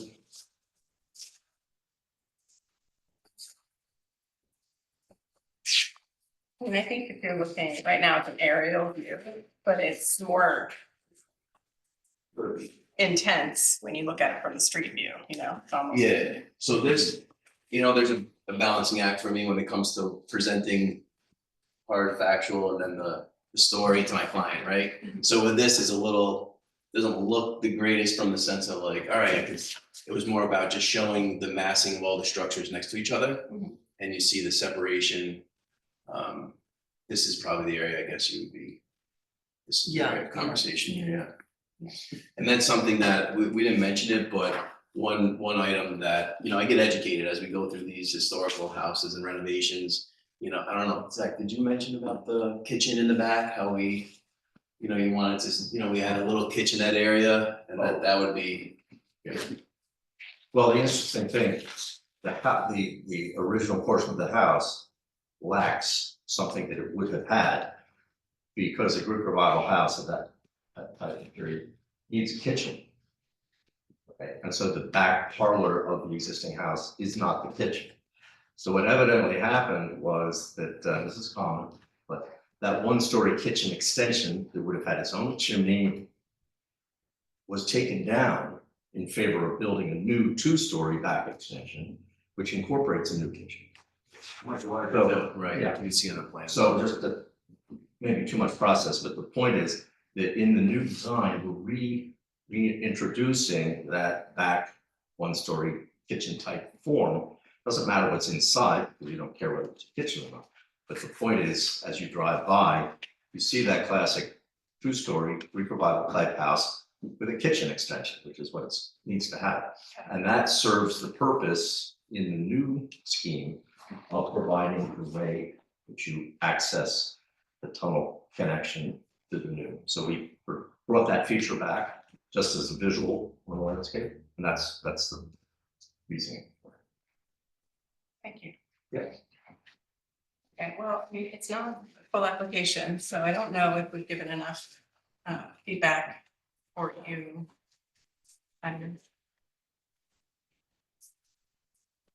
Obviously, I'll talk to my client, but I'm thinking what I would prefer is the zoning board have a letter like you sort of did the last time, but you may not feel comfortable at this point. So a letter to what? To give you the variant, the suggestion that you should have the variance That to. you, or that you're,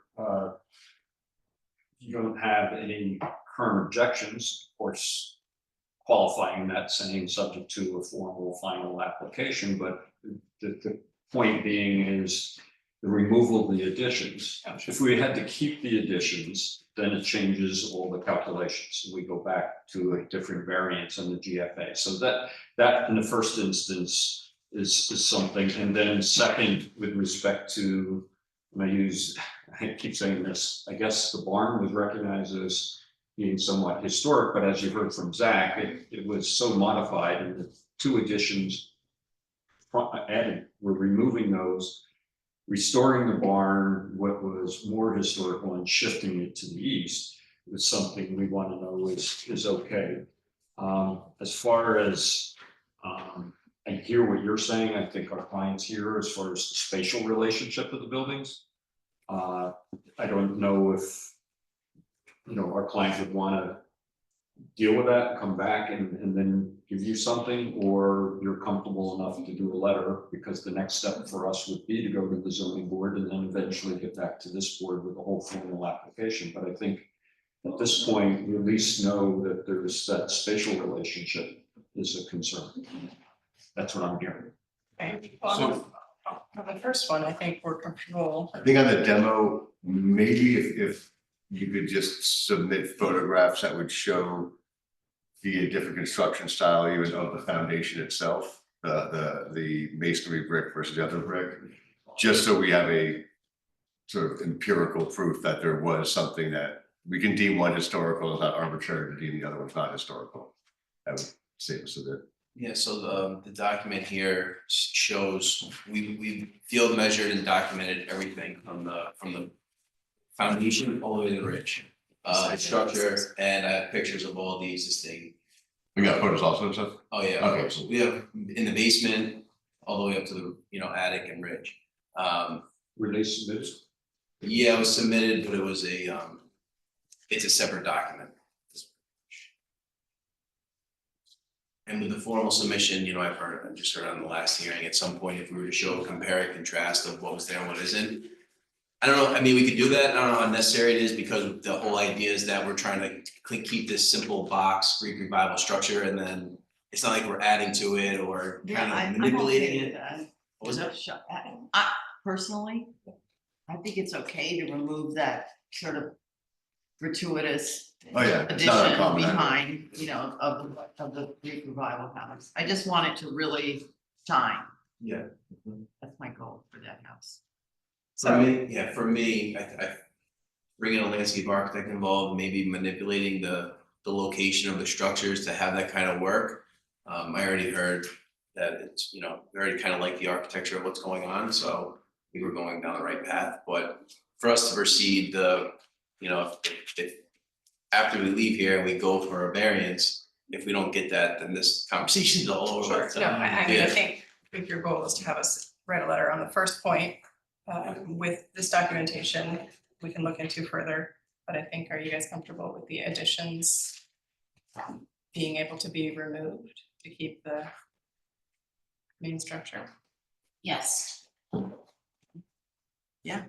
I do, I would like to just, the main house, it's beautiful. I think whenever I look at it, and I feel like the two houses are competing with each other on,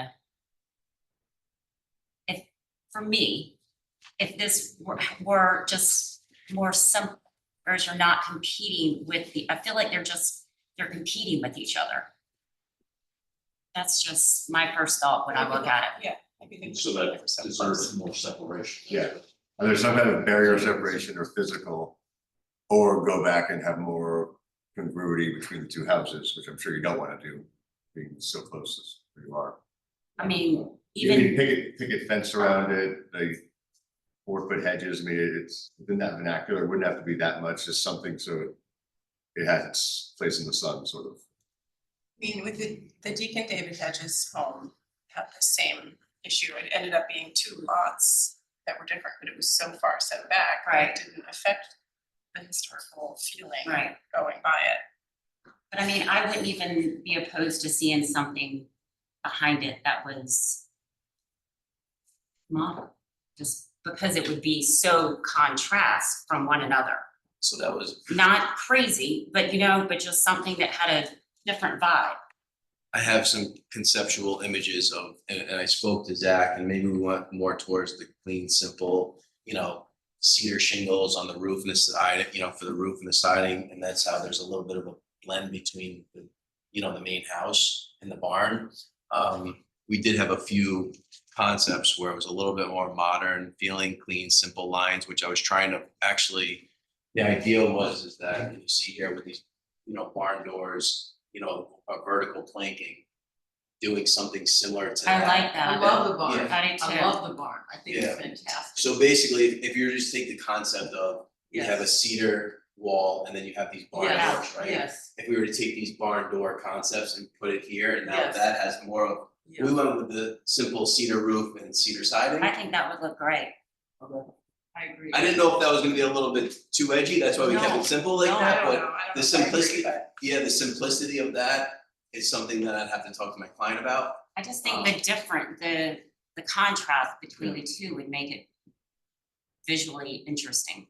I mean, just if you were to look at the proportion of a cedar wall, cedar shingle wall, and then these planks, if we picked this and this is, 50%, that's 50%, and we were to we just picked the wrong half, or, you know what I mean? It just, it's something we have to entertain. I do love all of this over here. So, I mean, that's just my personal opinion. Oh, yeah, yeah, like, I love that.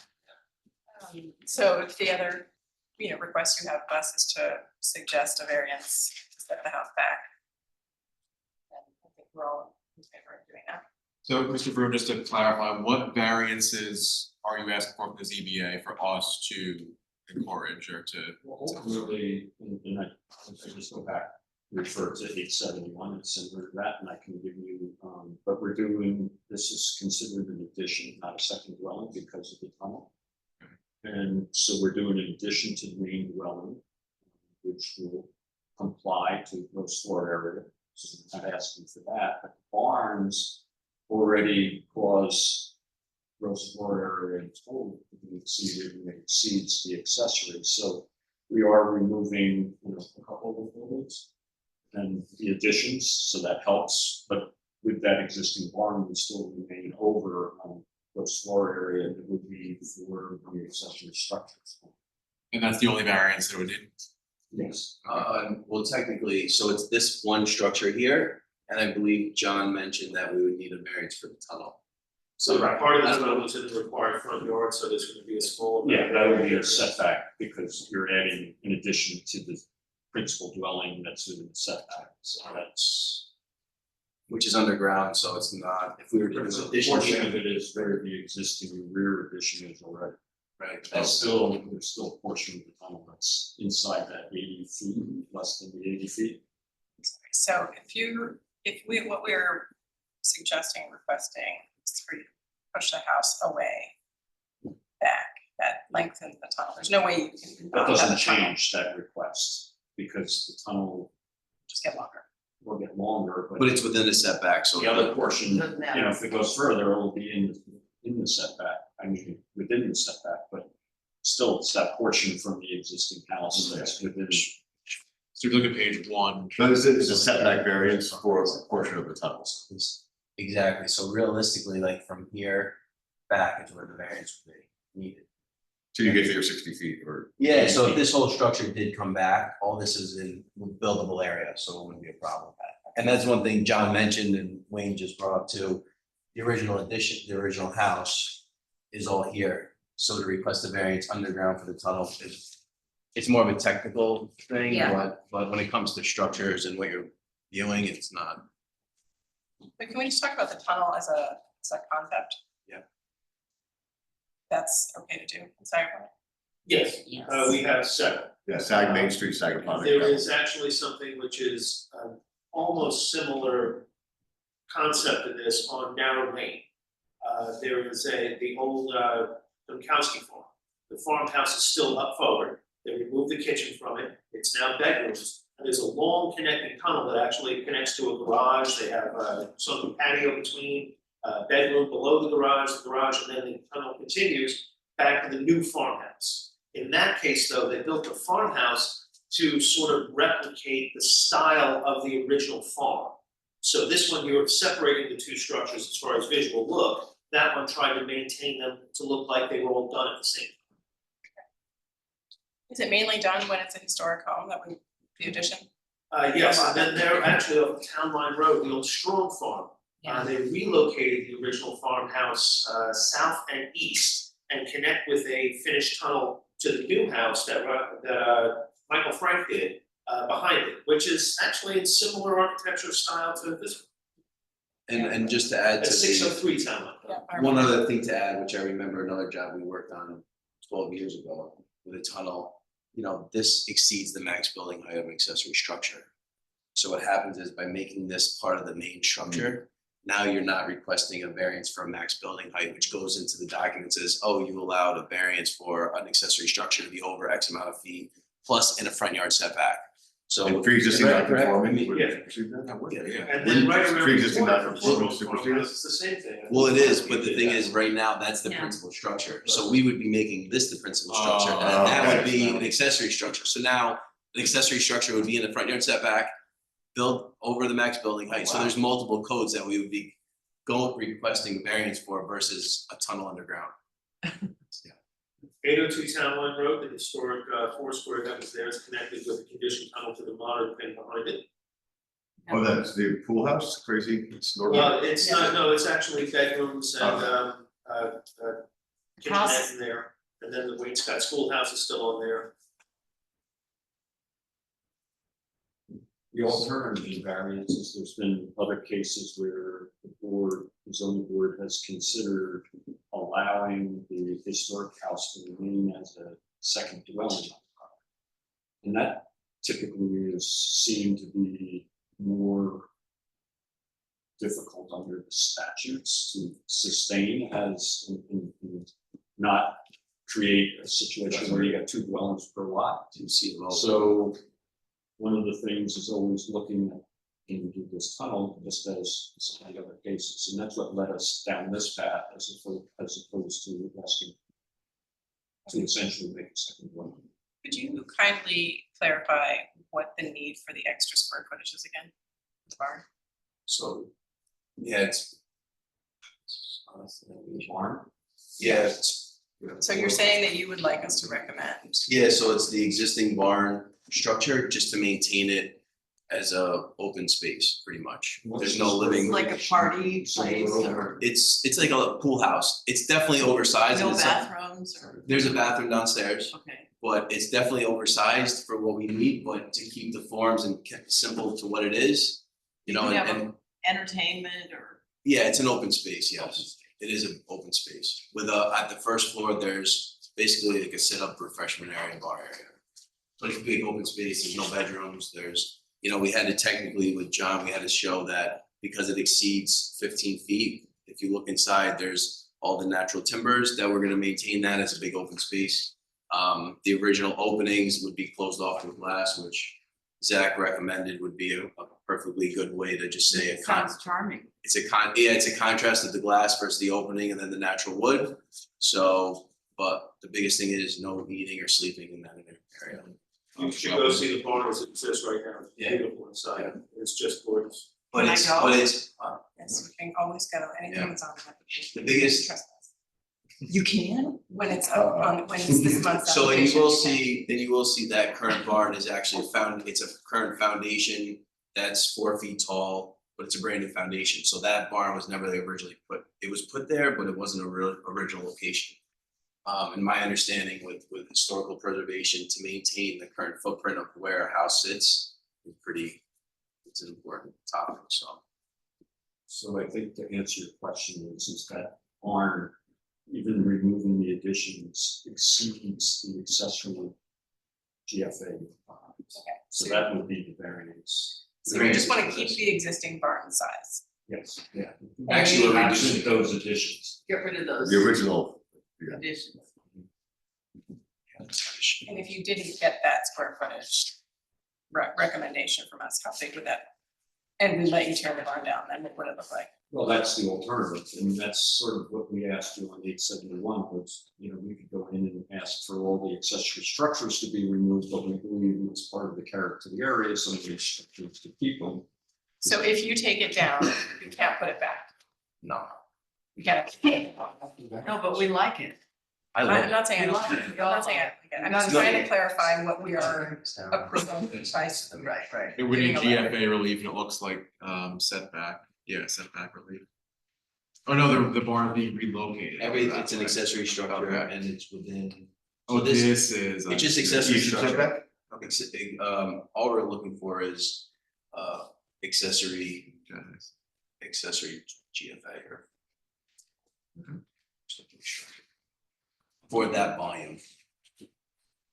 But I'm just gonna throw out a scenario.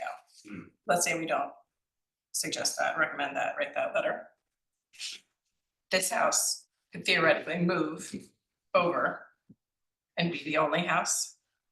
It wouldn't have that. Correct. You'd have to connect it by the tunnel. Well, that's the other thing, by connecting the tunnel, right now the tunnel would end up going. Which isn't a problem, but you could have it coming over here, now this massive house is up front and center versus, like I said, by cutting this section of it. Back, I felt like that was a good move. If we pulled this here, I think you look at a much more massive structure versus multiple separate structures, similar to how you have it here. Okay, Yeah, that was. okay, I mean, it's kind of a lot to digest. I'm wondering if maybe we want to drive by and go in, take a look and think about it. But it's not a real application, so I don't quite know how to proceed from here. So you can do, if you so feel comfortable, a resolution for me to prepare a draft letter for your signature as the chairperson. If everyone's clear on what we want and what the board is willing to advocate or recommend to the ZBA. Okay. I think that little extension. No, we can really do so far. Yeah, I mean, maybe we can discuss it Otherwise- after the meeting. Otherwise, yeah. And the letter could be as simple as, you know, we as the AHRB are okay with the variance requested for the GFA, the gross floor area, I mean, just how much building is on this structure, on the property, on the tax lot. But we reserve our right to do full architectural review once the formal application comes back before us. That's right, I mean, not to cut in, but that's really the topic here is we need guidance if you know, I don't wanna if. waste your time. Yeah, we don't wanna go to a variance process if we don't have your support, and it's obviously. Every single job I've had here never requires a variance, so it's like, this is the main. Yeah. Like, what's the look aesthetic of the property on the site? I mean, does each of us on the board feel comfortable with the additions on the main historical house being removed? Yes. Okay, so then I would request that you prepare a letter for that portion. I think in terms of the barn, I personally need some more time to digest it and maybe walk the property a You little want to bit. adjourn this to the next meeting? And Maybe in for the that meantime, we part. can float a proposed Sorry. letter Yeah. to council. I think The piecemeal part of it, the letter doesn't help us. I mean, we wanted one correspondence. I'm not saying you couldn't do two letters, but it would be good to have just one letter addressing the whole thing at one point. That would be helpful. Understood, okay, well, I think going to the barn, you'll see the wood beams, like actual wood beams, and you're gonna be like, to knock all this down is gonna be, not be a good situation. Cause it looks amazing. But just to clarify, the only thing that we really need to advocate or communicate to the ZBA is that we're all right with the GFA variance. Well, it would be, the underlying purpose is to preserve that barn. In that configuration, absent those two additions, and because that central portion of the barn exceeds the GFA. That's what you would be recommending, and it's only because you want that barn preserved, which is our client wants to preserve it. And we would want to do that, so on that basis, you could just want ARB support to the zoning board on that basis. So that would be the That's original English style 1850s barn. correct, to centerfold. And this is really when it comes to numbers, and this is where originally we had 1,700 square feet just stuck in my head, because that's pretty much the footprint. Now, we had to end up putting up, it's gonna look like a larger number because it's over 15 feet. And that's where I said, if we start cutting this up now, or if we start to lower it to make the number seem less, it's more about the concept of this volume just for what it is and kind of sitting in the field. Yeah. That's the concept of it. So the numbers and the technical parts under John, attorney. But for you guys, I feel like it's the form of what this looks like on the site. And whether the structure is so worth not demolishing down to. Right. The whole, right, the entire Yeah. thing. We feel strongly that the additions can come down, you would see it's all sheet rock and. but to be fair, the barn is way set back on right now, on the property, isn't it? Right, it's in the center of the property. Right in the middle, Yeah. it's right here. So you were moving it, Yeah, we're Right. putting it right here. Which page is the existing conditions? I'm sorry. It's not, this is all the proposed work, the It's all existing. proposed. Do we have Yeah. existing conditions? Yeah. way back there. It's a lot of things. Sure. See the structure. So yeah, if you want to show the chair. So we're proposing to put it right here. Okay. It's not like we're moving it, all the way to the front yard. Oh wait, so this is not the proposal line. This is the proposed work, this is the existing. Right. Which is the All street up on the line. front. Oh, I'm sorry. Yeah, Okay. So we're putting it right here. So this. Yeah. Correct. But this is the barn that we're keeping, these are the additions that we're coming out. Okay, so you're including existing pool. Yeah, over. You might want to show the chair open that. That's a good graphic. So. If you understand. Here's hedges, here's the Greek revival, here's the addition to the south, to the east. Here's the barn that we want to keep, which we're gonna be moving right here. Oh, yeah.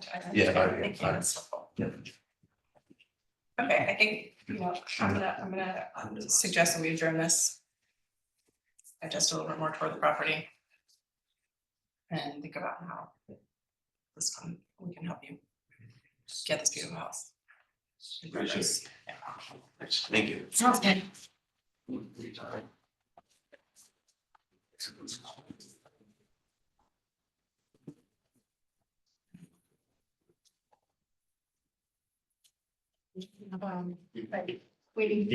you, I appreciate that. All right, we're now going to select committee of two for October.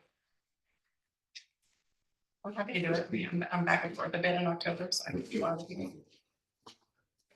I can, okay. I'll make a motion to have Emily and Megan be committee of two for the month of October. Anyone second? All in favor? Aye. Okay, motion to adjourn the meeting. Second. Are we adjourning before we speak with Michael, or it's not part of that? No, it's not. It's not a formal application. Bigger than this. It's a discussion, it's on the agenda. It's on the agenda. I think it's on tape. Oh, I see. Number 2. So we're not adjourning the meeting. We're gonna discuss. Right. But I do need to use the restroom real quick. Property? It's not. This is a general thing It's about talking about front porches, Oh, okay. not counting for, counting for square footage, space, incentivize them.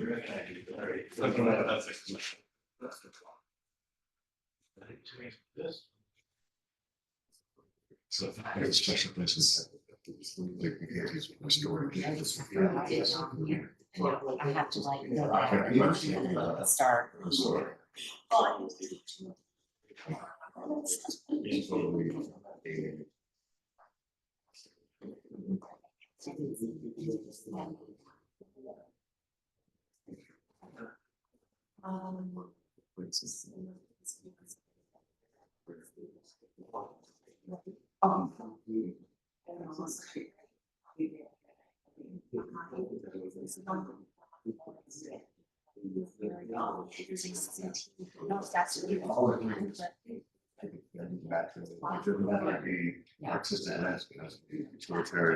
This seem like it's functioning flag lot, exactly.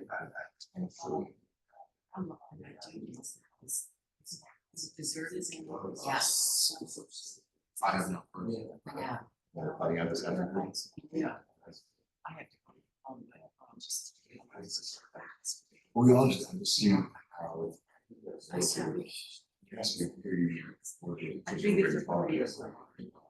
For them to be able to. Manage large square footage. If this is truly. He is. If you mind, he used to be the consultant as like so he has like a storage of architect. So if he has to say this is significant. Yeah, you can tell by the. I know.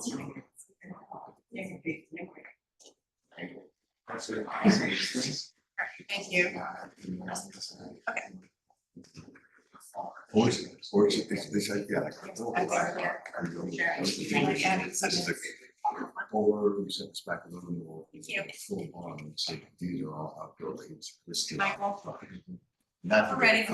Thanks for your patience. Then you never have a farm this close. Oh, no, I'm so glad. I thought that somebody had told you we were hoping you would be here. So tell us about your idea. Well, Come on here. so it was my idea, but, Okay.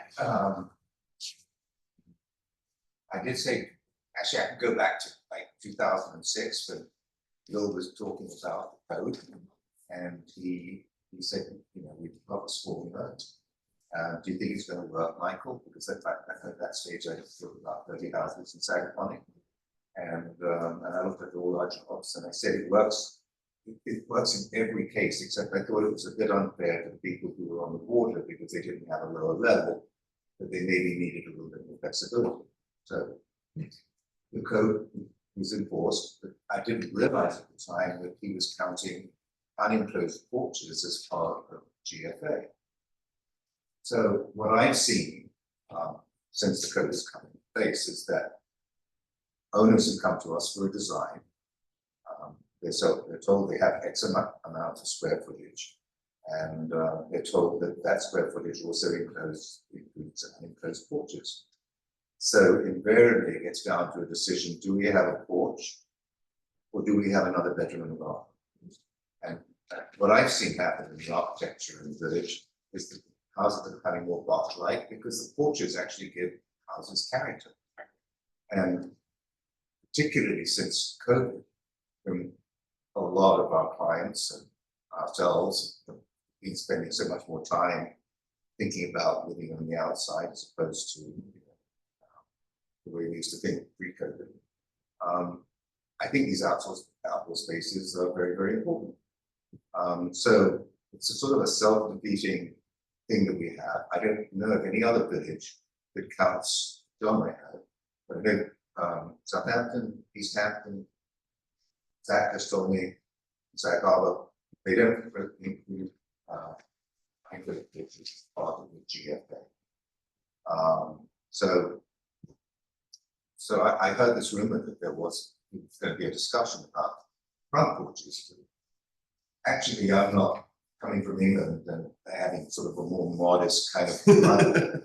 I'm kind of like an understated front porch, which is not very American. And I've been here more in America than I have in England, so I'm shifting a little bit that way. But I think, you know, from a lifestyle standpoint, I think those porches are very important. And from an architectural standpoint, they're essential. And you know, I don't know if you disagree with me, but I'm not too excited about these architecture that we're seeing these days.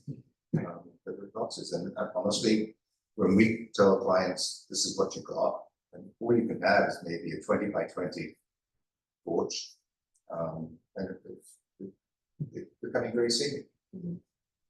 When you say unenclosed, basically there's a roof or not a roof on your porch, because I have a front porch and I dealt with the same exact thing. Right. I wanted a big front porch so I could sit on the front and, you know, watch the world go by. Right. I think it helps community. I think it helps, you know, I mean, a lot of the Hamptons are very closed off. People don't know their neighbors, right? So I'm all in favor of that warm, welcoming feeling that front porches give. But I just want to clarify. So the roof means the roof over the porch means it's GFA. Counts square footage. Yes. Right. Right. And when screening, turn it, is that enclosed or does that turn it into? If it's screened, it's unenclosed. Okay. If it's has a wall, it's enclosed. So screen porch is not part of the GFA. It is part of It it. is. I thought so, yeah. But in this And the case- front porch is as well. Because you can't screen it without a roof. Yeah, anything with an Right, I know. overhang. I just want to is, clarify. Over, what, 18 inches? Anything over 18 inches, anything that adds mass and scale to the outside of the building is what the floor area ratio is designed to address. And what are pergola allowances? Are they sort of on a one-off basis or? Yeah, that was settled down to be 300 square foot per property, no matter how large the property is. Would that be a better equivalency than habitable space or some kind of calculus where 2/3 of it? Or... But I think they're two separate issues, because generally a pergola, I mean, yes, you do get pergolas that are off a house. Yeah. And, you know, and I remember when the pergola law came in, because it actually was one of our houses that caused the pergola law. I think, you know, we had a house that was on about 2.5 acres and the pergola was about 450 square feet, and architecturally it worked extremely well, but there was an objection. But I want to go back to the porches first, right?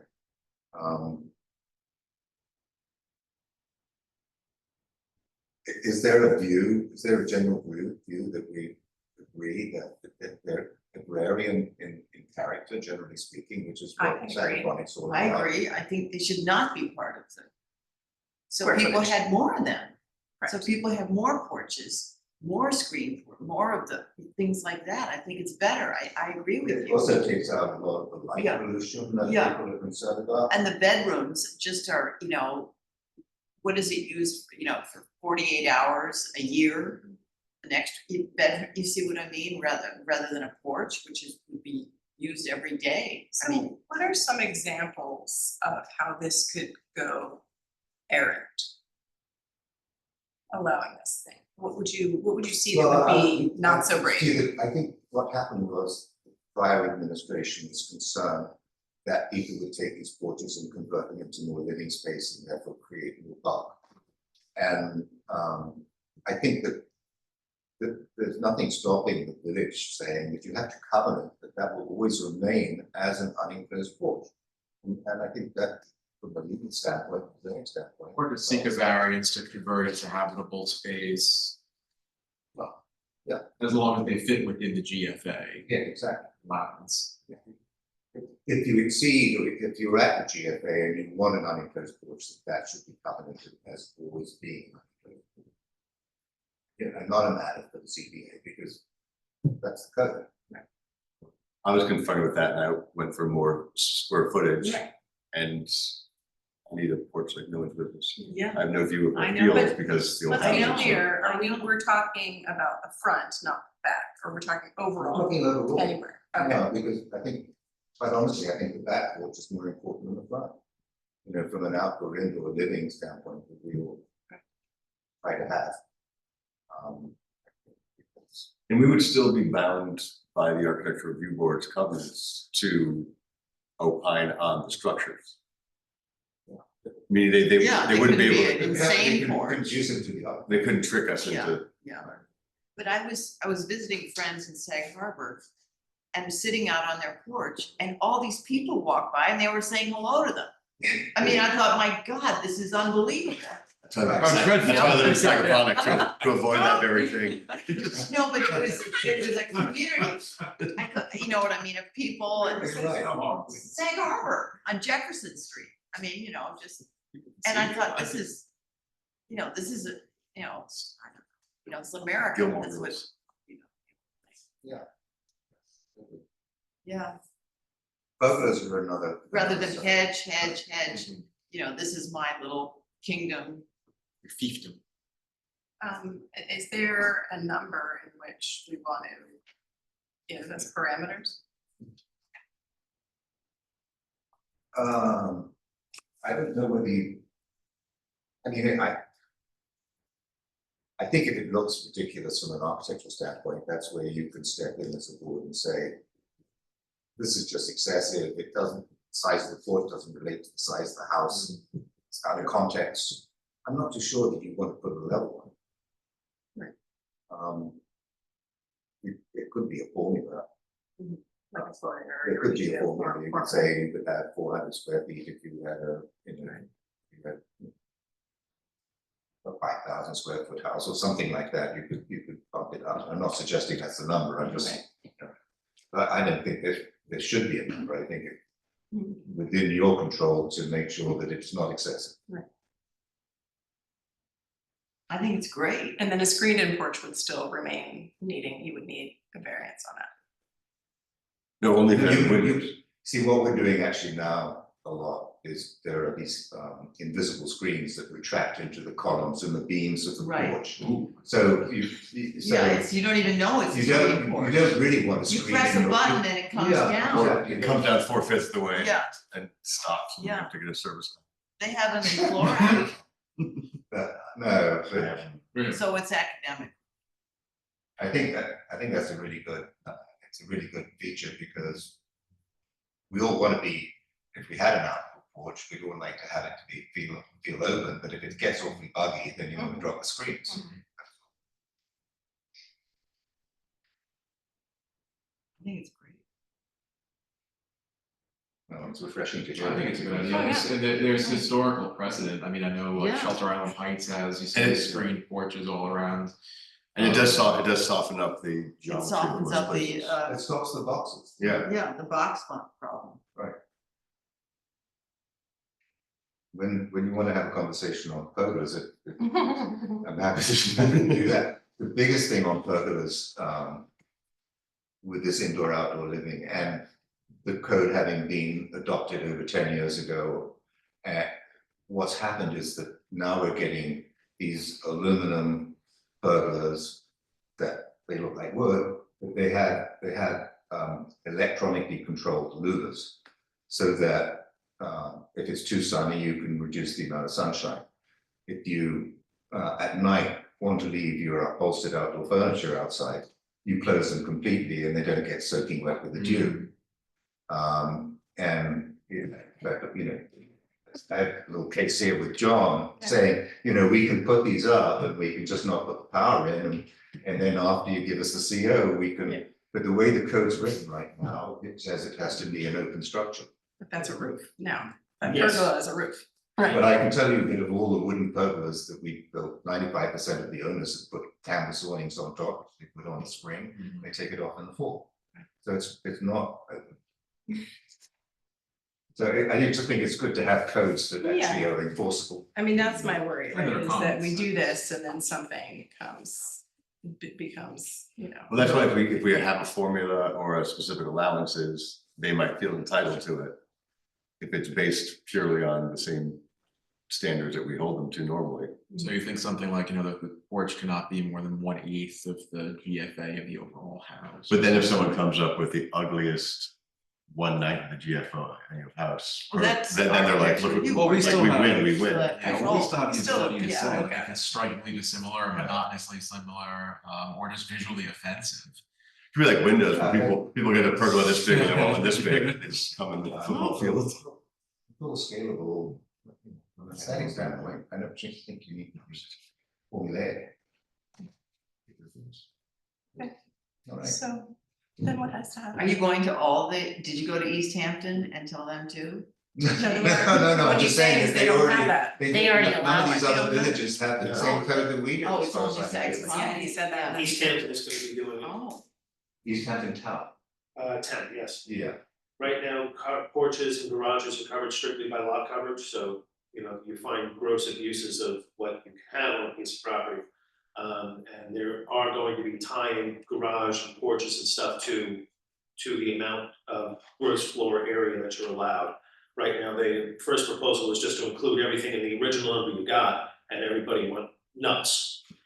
Because now you're taking away all of my house, if I wanna have a garage, it shouldn't be part of my house, so they're currently working on some type of an idea like the village uses right now with an allowance for roofed accessory structure.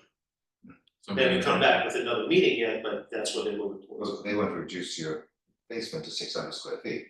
Well, they wanted to include the basement in gross floor area, and Right. again, everybody went nuts, so I think they're gonna wind up leaving basements alone.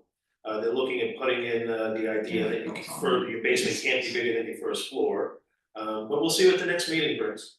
Yeah.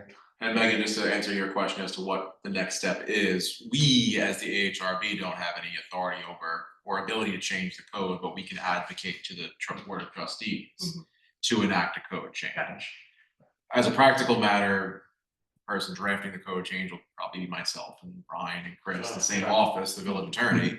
But what we could do, if you so wanted, we could, in keeping with the theme of today, write a letter to the trustees saying that we are okay with this concept. Okay. Well, thank you for hearing me out. Yeah, thanks Sure. for sharing Thank the you, Mr. Davis. details. Ready to review and nominate?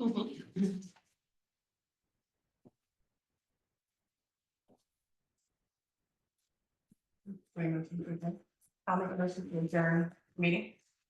Second, All in favor? Aye.